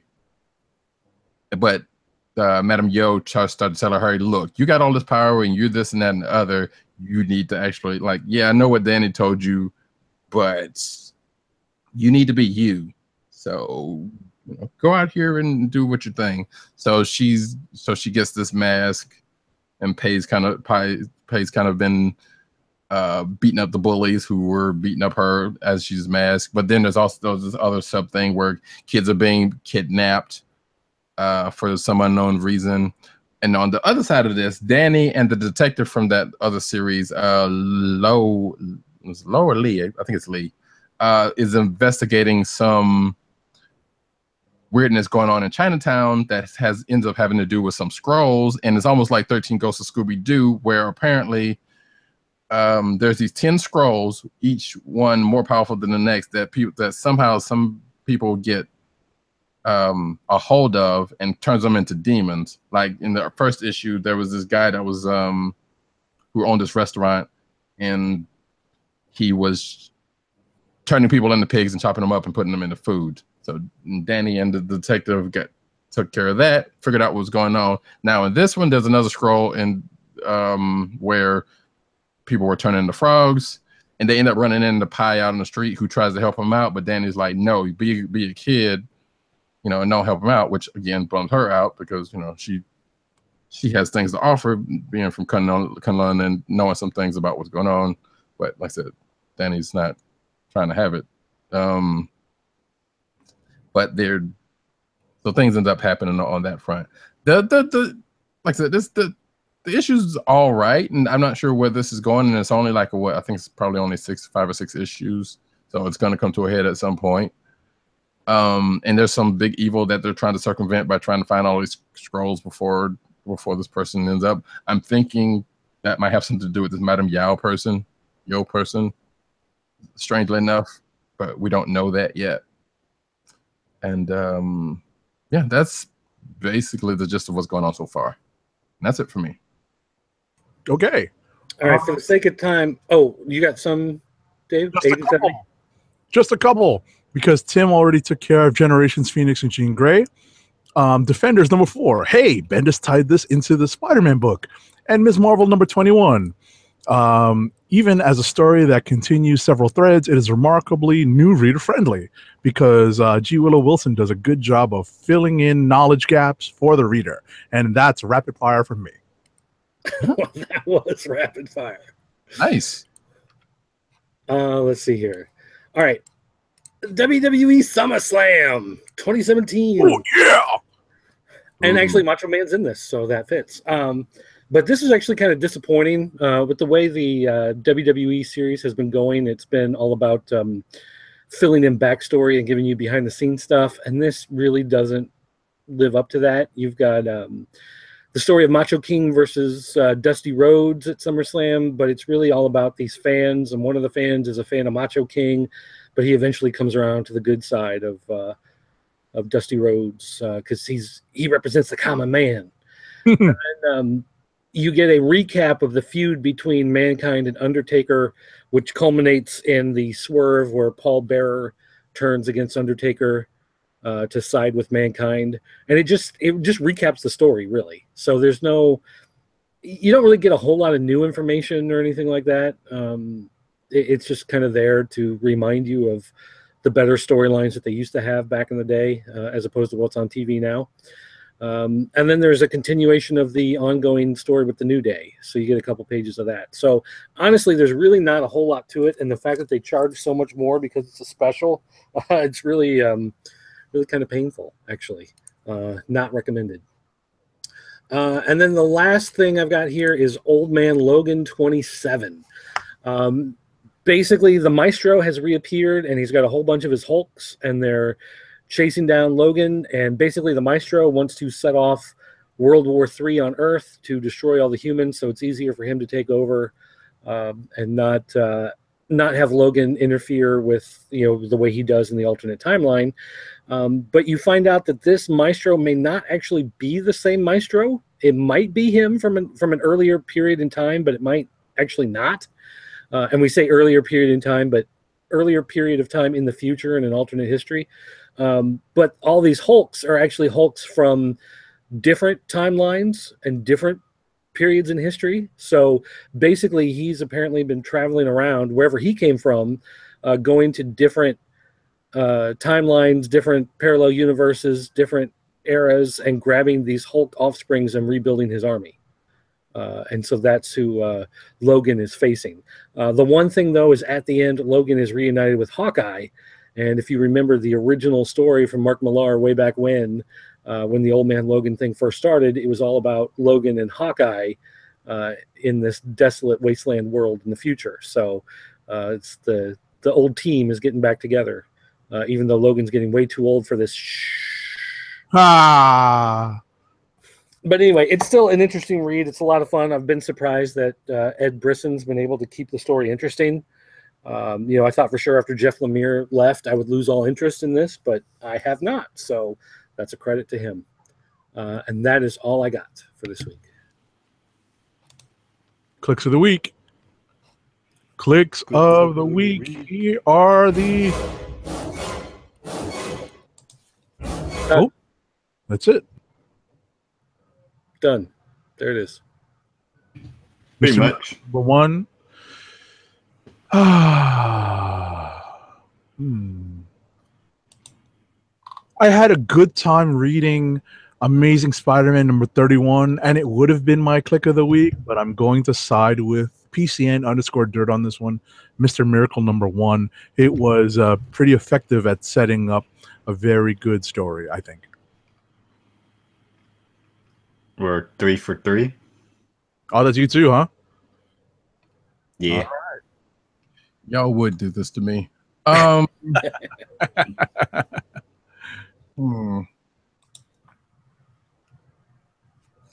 don't know. Secret Warriors kind of good. You know what? Screw it. I will go ahead and echo all of that because Mr. Miracle was good and weird.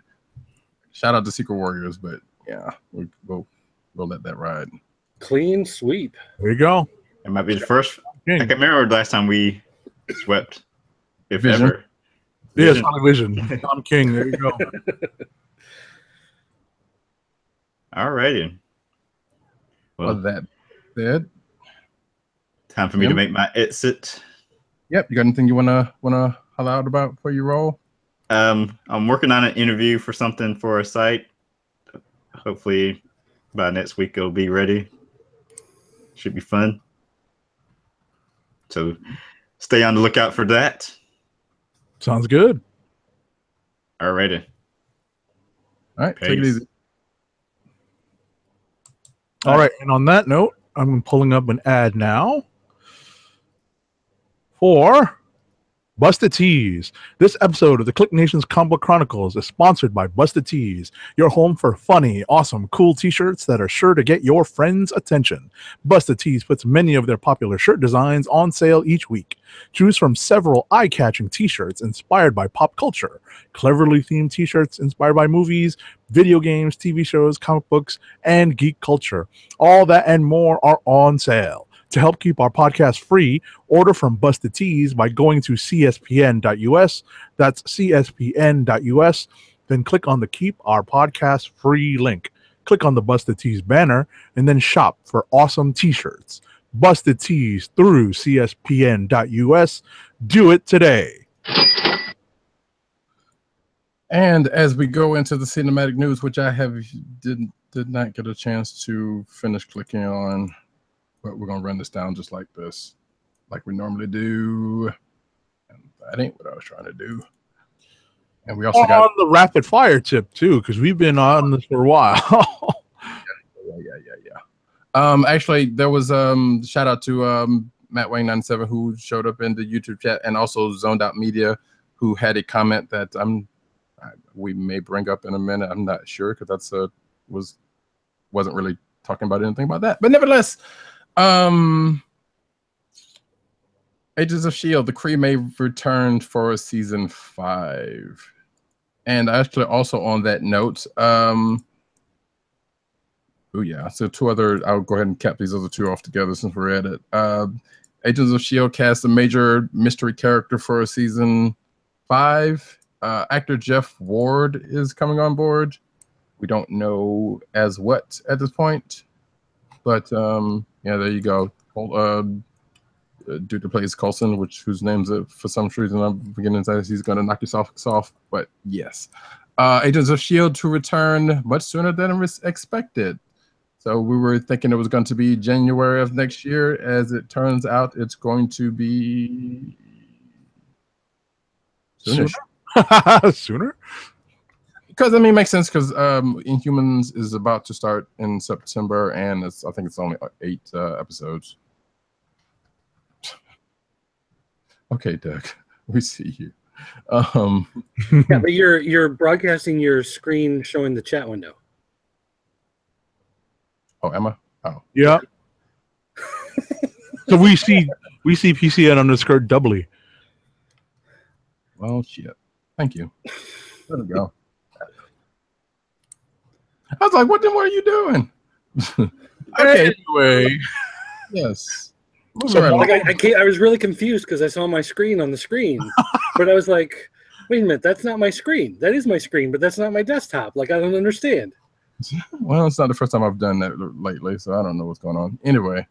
Marvel's Jeff Loeb responds to Inhumans criticism. So Jeff Loeb is pushing back against early criticism that the upcoming Inhumans show doesn't measure up to the quality of the company's previous dramas. He's saying it's subtle. Oh, Is that another word for sucky? I don't know. We don't know. And, corporate line, all that good mess. Black Right. Bolt won't speak at all in the Inhumans, which probably shouldn't have been a surprise, but you would think there would have been that one word where he just kills Where he everything. blows stuff up, right? Yeah, Which, wait a minute. No, or yes, or get back, or something. Stop. Yeah, exactly. Well, we do. That's weird because the trailer, I think we do see him some display of his power, but that doesn't necessarily mean he speaks. So, sure. And I think the actor said something like, "Yeah, it was a challenge, so he had to go to a sign language person to kind of go with that," or something around that. I'm like, okay, sure. Next up, Sam Jackson is confident he can play Nick Fury with 2 eyes in Captain Marvel because but I thought it was too funny not to. he might just channel Jules from Pulp Fiction. Who knows? All right, or Frozone for that or something. I don't know. Where is my super suit? All right. Which I just watched that recently. This movie's still great. Ben Browder got that. Oh, Lord. Ben Browder got that Guardians of the Galaxy 2 cameo because James Gunn loves Farscape. And who doesn't love Farscape? I've never seen it, so I can't say that. All right. James Gunn also shared who David Bowie would have played in Guardians of the Galaxy Volume 2. Who was that going to be? A member of Yondu's original crew. It would have been a great fit. Okay. He would have been OG Guardians of the Galaxy. Yeah. Oh, that's sad. Yeah. All right. It's not like, Bowie's never done any acting before and played a strange character. That would have been interesting. Yep. Could he have been Taserface? No. Oh, that was, yeah. Oh man, that movie. James Gunn. Oh well, I guess we gotta wrap all these up together, but that's fine. James Gunn going full circle with Guardians 3. So he's already writing Guardians 3, and he goes through here. Yeah, going through his writing process for that in this article. Right. And speaking of Guardians Volume 2, which is out on digital now and will be out later in a few weeks on hard copy, the magnificent Microsoft Zune steals a certain deleted scene. So I'm kind of looking forward to seeing what that is. I enjoyed it when that came up. And it was like, okay, that was the scene I was talking about, Dirt, when I said you'd appreciate that. About the Zune. The Zune scene? Yeah. Yeah, actually, it's funny because I just like to buy obscure, useless tech. So I had actually looked at Zunes on eBay a while ago. Zune wasn't. And right after the movie, I was like, I wonder. I saw it on Friday morning. So Friday, in the afternoon, I decided to go and check eBay. And sure enough, prices on Zunes had all gone up. I did the same thing also. Yeah. So, yeah. And even when they stopped making Zune, I went to go look for it. And I was like, you know what? This could. But yeah, actually, whenever anything gets discontinued and clearanced, I'm like, ooh, now I got to have one. Yep. I did that with mini discs, and that didn't happen either. But yeah, moving right along. Thanks to Japan, we have a spectacular Spider-Man Homecoming poster. So Homecoming just came out in Japan, and here we have a nice poster made by the illustrator of One Punch Man, if you know the anime and the manga. Excuse me, the illustrator for the manga specifically. But if you know the anime and therefore the manga that was drawn on, there you go. All right. In Marvel's new Spider-Man animated series, his spider sense is on display as opposed to not existing, or at least not being displayed in the Homecoming movie. Indeed. Yep. And guess what? And for you Deadpool fans, Rob Liefeld draws Deadpool 2's Domino, aka Zazie Beetz. And they're his. Speaking of, I was about to say, speaking of, the image actually didn't seem like very Liefeld-y. I hate to say, Roddy Cat has put it up on the screen. When I saw it, I was like, that doesn't look like a Liefeld drawing. But it was a good rendition. But speaking of this movie, Cable aka played by Josh Brolin, that is, made his first appearance online in 2 photos. Yep. Here's one up on the screen right now. Actually, here's both of them. Right. Where's the shoulder pads? This doesn't work. I'm not buying it. I saw people Photoshop them in. They're not going Twitter for feed. Sorry. That's funny. Well, and also in other Deadpool 2 news, well, crap. Hey guys, I'm Anthony Bresnikan, senior writer Weekly, and we are rolling. Who? Hi, Andrew Xanthican. Nice to meet you. Why are you invading our show? I hate auto-playing videos, and I hate the sites that do that. Anyway, Cable's set picture possibly fuels a Hope Summers theory. So we see here in this picture that does look like Cable when he had Hope, and he's got the cape and shotgun and all. At least I think that's him. Yeah. Oh, that's a wire stunt up. So that's not. No, but the big thing is that he's packing a teddy bear in that one of those 2 original photos that you had up on the screen. So that is leading to speculation that Hope Summers may appear in this movie. Right. And also, speaking of teddy bears, there's also another set picture that Cable is holding a that's not life size, but a big doll of Deadpool in one of his pictures, and apparently he's gunned up. Not Deadpool, but Josh Brolin in this picture. Weird. And also, there's a picture of from Ryan Reynolds of the Vancouver Police Department for some reason, because I guess they were on hand providing security. Next.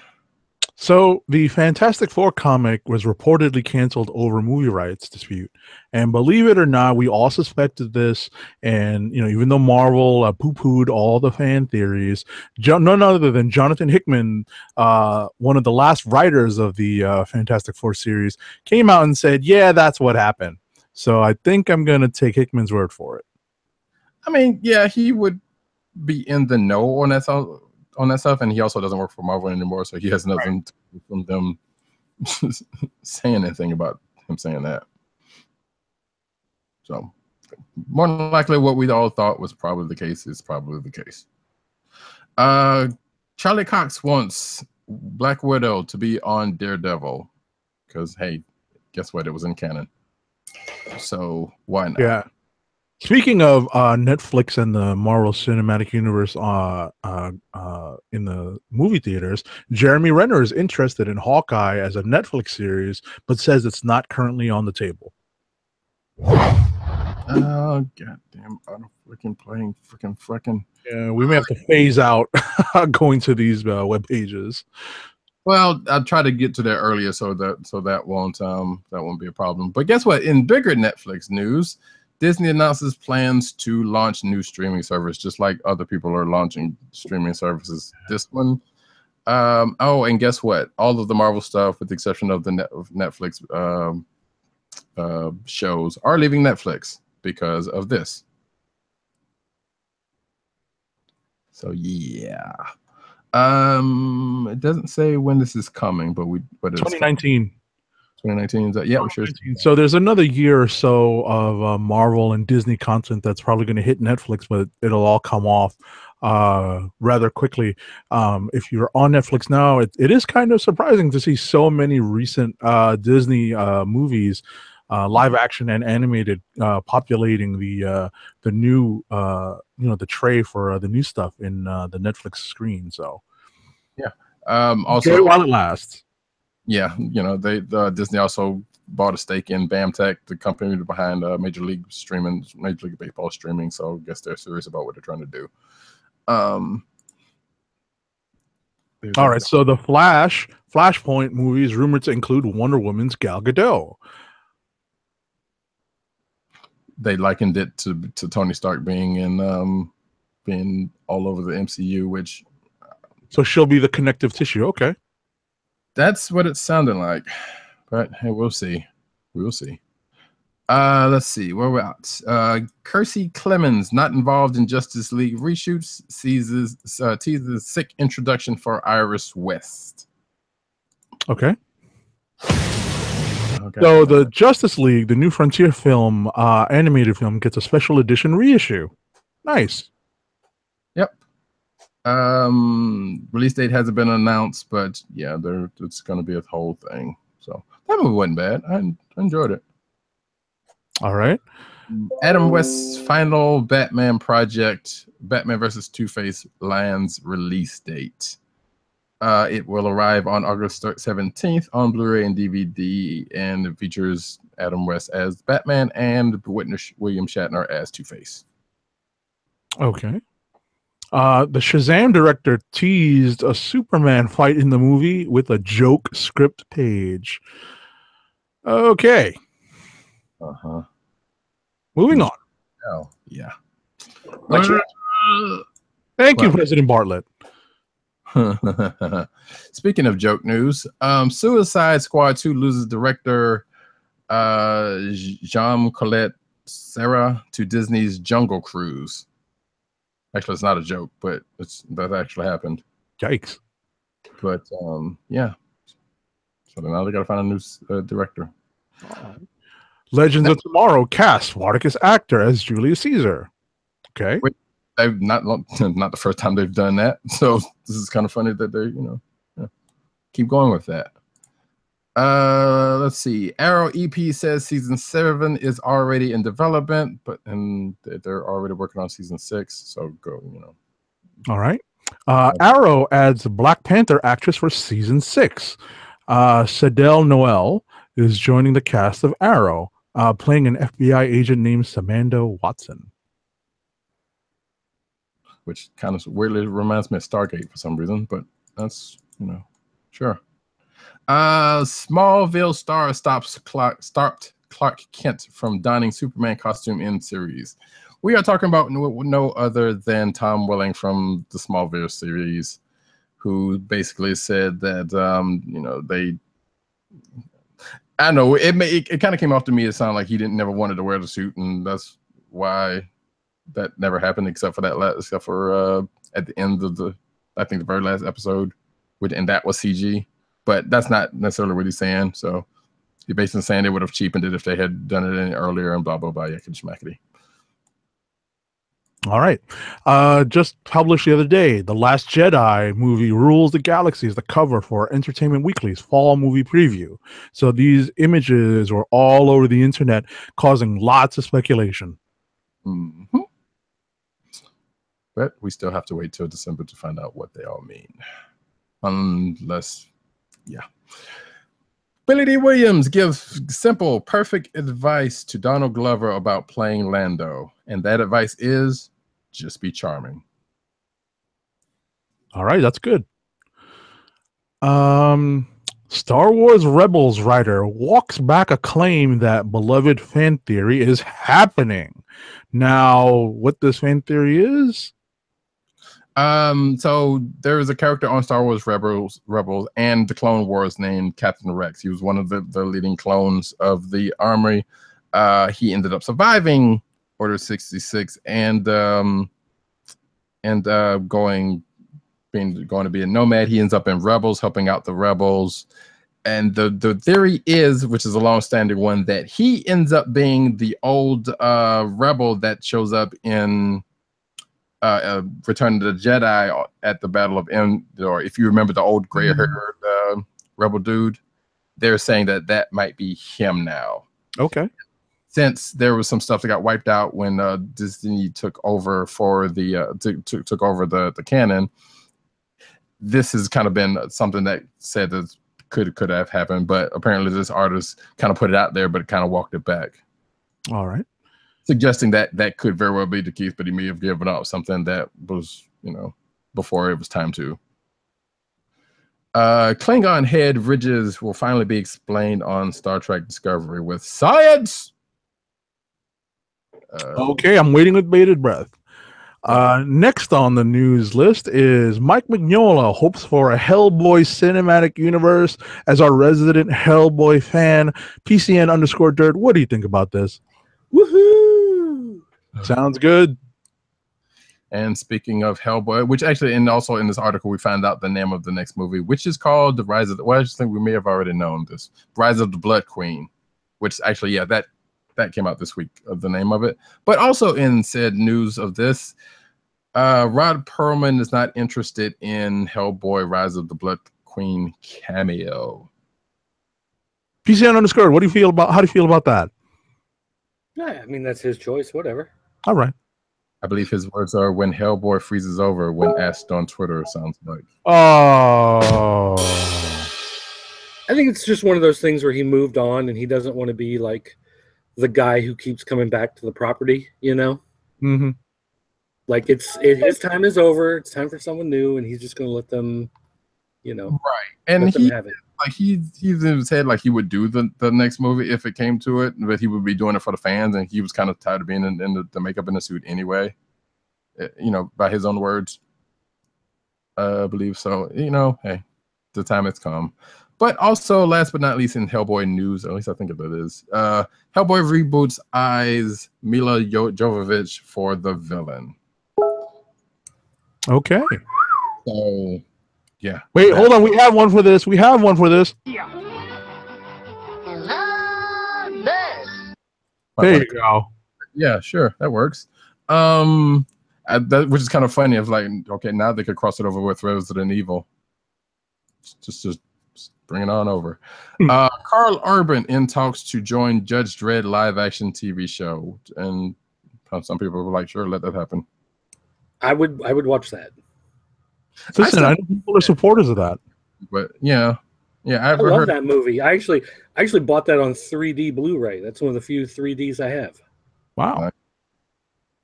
Carl Urban being a slight chameleon in cases, because he's also playing Bones. And actually, this was at the Star Trek convention this past weekend that he mentioned. And he plays Scourge the Executioner in Thor Ragnarok. So he's making his rounds. Yeah.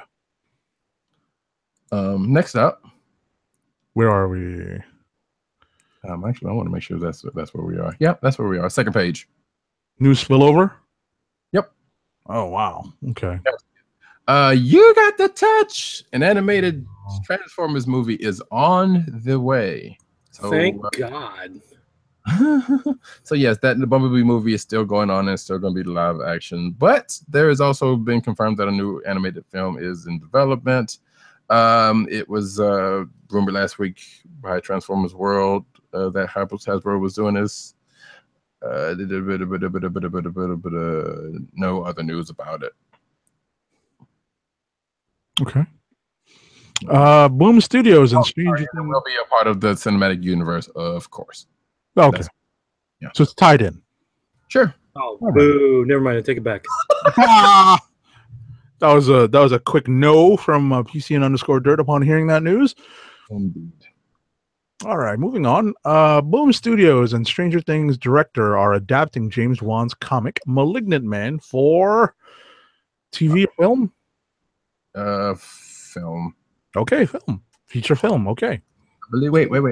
It doesn't matter because neither one of us knows it. But yeah, it's going to be out there in some form. Okay. James Wan. Yeah, he's a director. And I guess he did that comic Malignant Man. He's a director of horror films. He also directed, I think, Furious 7. I see. Okay, well, because the writer is Michael Allen Nelson, the guy who did the 28 Days Later comic. He worked on... James Wan co-created the book. So he probably said, hey, I've got an idea for a story. This is the character. Go write it. Probably. And he's also producing this film, and they're going to do the story of what the book was about. Wait, did he also do... did James Wan also do... Or that's Justin Lin. Never mind. Sorry. Moving right along. I was about to say Star Trek Beyond, but that was not him. Netflix acquires Mark Millar's Millar World. Right. It was a counter-strike to the news that we mentioned earlier.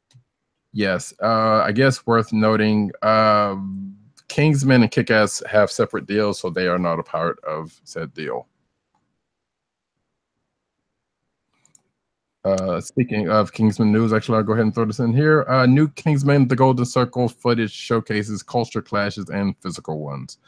I'm slightly looking forward to this movie. Like I probably won't see it in the movies, but I enjoyed the first one, having just seen it fairly recently. It was fun and dumb. So Okay. Next.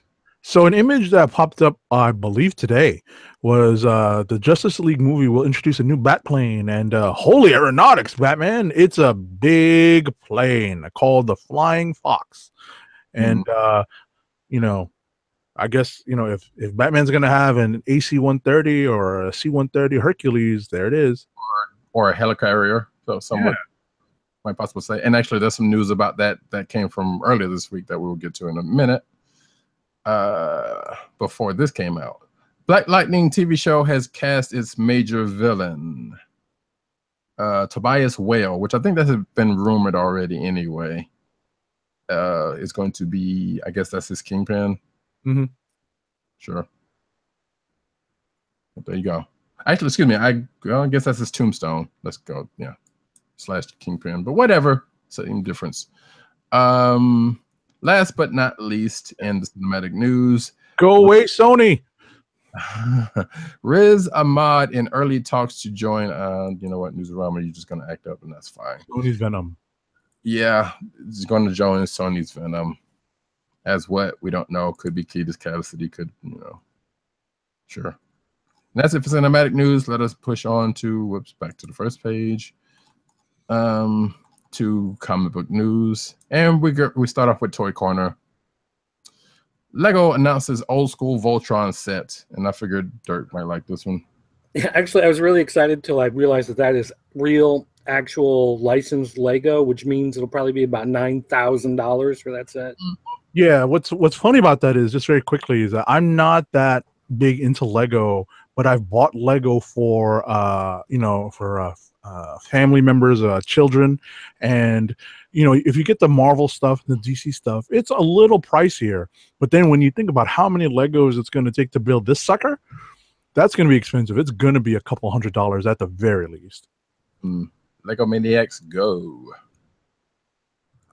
Next up, speaking of the Flying Fox, there's a toy that DC put out a couple of pictures of for said Flying Fox vehicle that will probably show up in Justice League. Made by what, Hot Wheels, and made by Mattel. Yeah, Mattel for DC stuff. Yeah. And as you can see, whee, there it is. Gosh. And it opens up, and it's got Hot Wheels cars in it of the DC variety. So sure, that's something if you're into that. Next up, LeVar Burton is going to voice Geordi LaForge in Star Trek Online. That makes me want to get online right now. So Star Trek Online is the MMO based in the Star Trek universe. It basically takes up from, you might as well say, the 2009 movie, because I think this is after the split, and I can't remember if it's Primetime Line or Kelvin, but it kind of mixes some stuff. Like it acknowledges the fact. I think it is Prime Timeline now that I think about it. Yeah, I'm going to say it's the original timeline. Yeah, because they do acknowledge the fact that they do that Vulcan was exploded, and also Romulus and all that kind of good mess. They had and notably like Leonard Nimoy and I believe Michael Dorn and Chase Masterson, a few other people from the Star Trek universe have played voice. The girl who Yar, also has been playing parts. This is kind of weird because I think I got sworn that George's character will be dead in this timeline. Given there's I don't remember. I don't know. It's like 2409, and I'm not sure if that falls in. I know it falls sometime after Next Generation, but I don't know. But regardless, he that's going to be coming September 12th in the next they call it episodes in the season, excuse me. So I'll be, and I'm still in that game, so that'll be cool to kind of check out. Anyway, there's going to be a new Star Trek Discovery tie-in comic to the TV show. I mean, because there are bunches of other Star Trek comics, so why not another? The Void is building a Star Wars virtual reality adventure. It's called Star Wars Secrets of the Empire. It will be in both Disneyland and Disney World and coming at some point from the ILMX Labs. Next. Okay. And in non-canon news, there was almost a Star Wars comic about Sith Leia and Luke in love. So this almost happened under the direction of the Dark Horse creators when they were in charge of the comic book license. But Lucas put the kibosh on that, sounds like, and the writer was rather ticked, according to this article.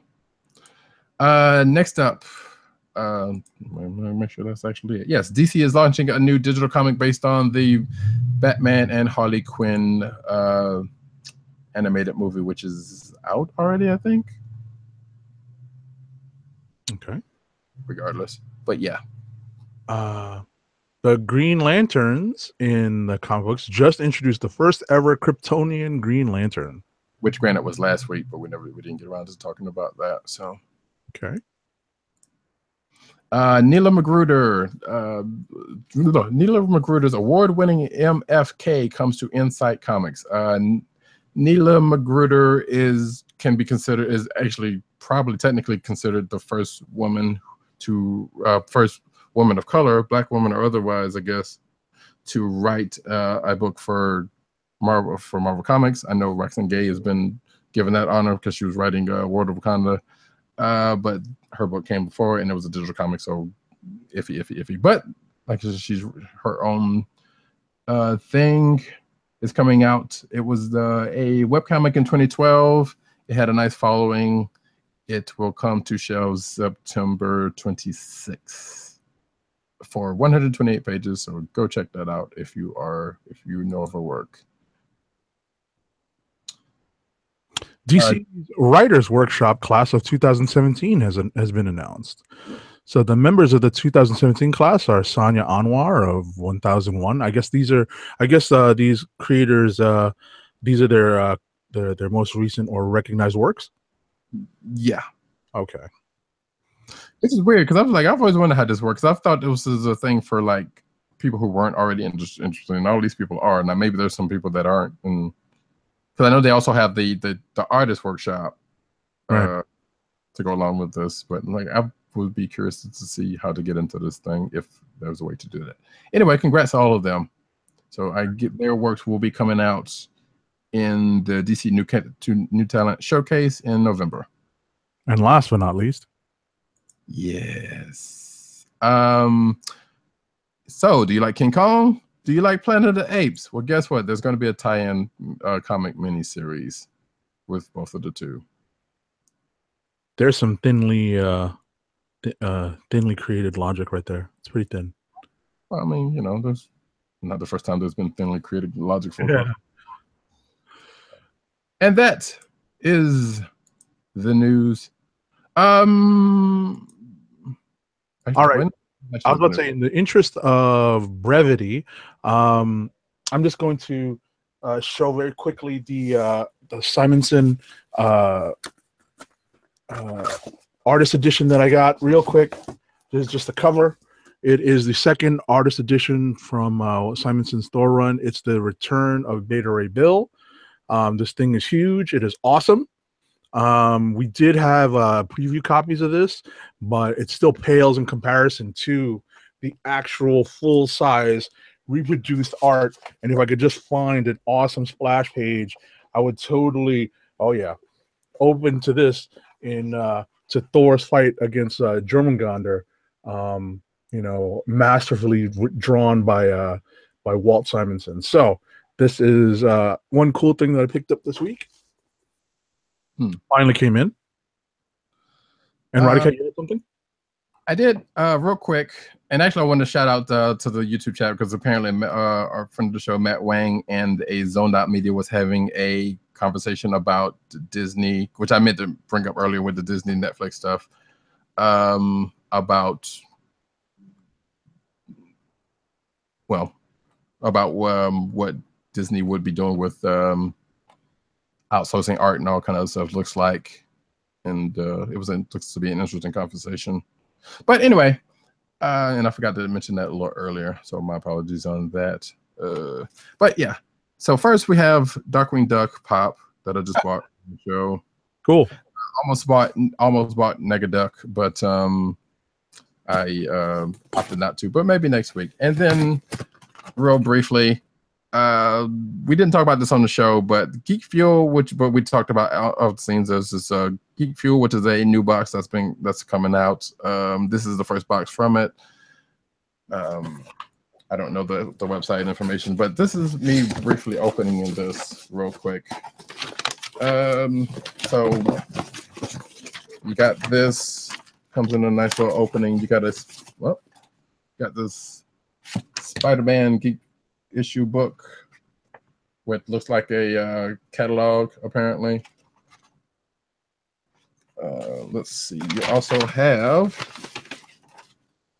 this bear cooler, which looks like a cozy based on Donkey Kong Country.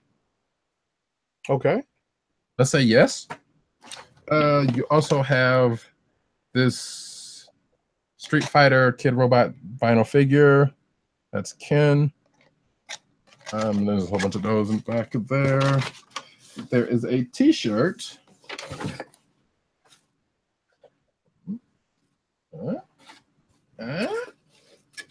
There, which looks like, oh, Joy, Firefly. Oh, which is you see the picture of the Serenity there. So that's cool. Let's see. Nothing around, but you have this this Thundercats pin. I guess that's Panther as a Thunder Tank. Okay. That's cool. Yeah, and apparently there's more of them you can get, and it's got a weird Thunderclass position. Also, you have, you have a Steam card for a game called Steamroll, a steampunk adventure that they give you. So I guess it's a free game that you get off of Steam. You put this into Steam and you get whatever game this is. I've never heard of this game, so I don't know what this is. And then you just got, this little pamphlet of what was in the box. So that is the Geek Fuel box. There was an offer where you could have gotten it for free with shipping, having to pay for shipping. So thanks to Dirt letting us know about it. Well, thanks to CNET, also Dirt, for letting us know about that. Figured to jump on that and then kill it real quick just to kind of show it off. But that brings us to the end of our show. We would like to thank everyone for coming out. One last ad, real quick. Oh, that's right. I'm sorry. Go for it. Let me tell you about Skull Candy. Skull Candy makes the best headphones, earbuds, and gaming headsets, all with lifetime warranties. Skull Candy produces many types of audio accessories, including headphones, sports earbuds, Xbox and PlayStation gaming headsets, DJ headphones, iPod, and MP3 headphones. And now, for the listeners of the KLIQ Nation's Comic Book Chronicles, Skull Candy offers free standard shipping on your order. To help keep our podcast free, order from Skull Candy by going to cspn.us, that's cspn.us, then clicking on the Keep Our Podcast Free link. Click on the Skull Candy banner, and then shop for high-quality audio accessories with free standard shipping. Skull Candy Audio through cspn.us. Do it today. Thank you, John Machida. Now we can end this show off on a proper note. We'd like to thank everybody for coming out. We'd like to thank Victor Vine Gloom for chilling with us during the comic review stuff. Yay. And also Tim for coming through like he normally does. Thank you, Matt Wang and Zoned Out Media, for keeping the chat warm, and also being out there on Twitter. Also, you can find us individually. You can find Tim Dog 98 pretty much everywhere where there's some writing to be done. He is out there doing that work, but you can also find him on Twitter at Tim Dog 98. That's Tim Dog with 2 G's, because you got to have that. You can also find him at the KLIQ Nation Twitter account, also at CB Cron Twitter account, also at thekliqnation.com. And again, like I said, CBR, Nerdist, all the other places he's writing. Go check out this work. Go click on this stuff. Do it. Agent_70. You can find him at Agent_70 on Twitter. You You can also find him on Instagram at that same name. Go check him out as he does his goodness seemed like every other day. He's posting a new pictures and stuff. And also PCN_dirt with the sweet Tron hat. You know, we gotta get a boom. Yeah, so we gotta get a close up of that. So there you go. Both of us being lovers of Tron. The joint's nice. Love it. You can find him at PCN_dirt on Twitter. You can also find him at PopCultureNet on Twitter and PopCultureNetwork.com. Go over there, find all those good podcasts and other goodness over there. You can find myself, Roddy Cat. I'm sorry. Graham Comic Reviews. You can also find him on Instagram. I didn't forget you. Yeah, well, you know, it happens. You know, the mind starts to slip. Yeah, that is more true than you know. But you can also find me at Roddy Cat on Twitter. You can also find me at News Nerds Need on Twitter, and CB Caps, my comic panel posting Instagram page. Hopefully, also that I'm assuming to rebuild after mishap, but more on that probably later on. You can also find the show at cspn.us and also the KLIQNation.com. You can find us pretty much everywhere podcasts are made and put out. Well, not made, but put out. You know, so go there, go check us out, and also go check out CSPN for other fine podcasts. Some current and forthcoming. You can also go to CSPN.us and get some wares like this sweet t-shirt that I have right now. Comic Book Chronicles on it, and you know, other CSPN properties. You can get their logos on it and support us, you know, and support the CSPN because good folks doing good things over there. And with that, we come to the end of the Comic Book Chronicles for this week. We will be back next week, same bat time, same bat channel. This is the KLIQ Nation's Comic Book Chronicles, and we are out. Peace. You got the outro? Family around you, you're never alone when you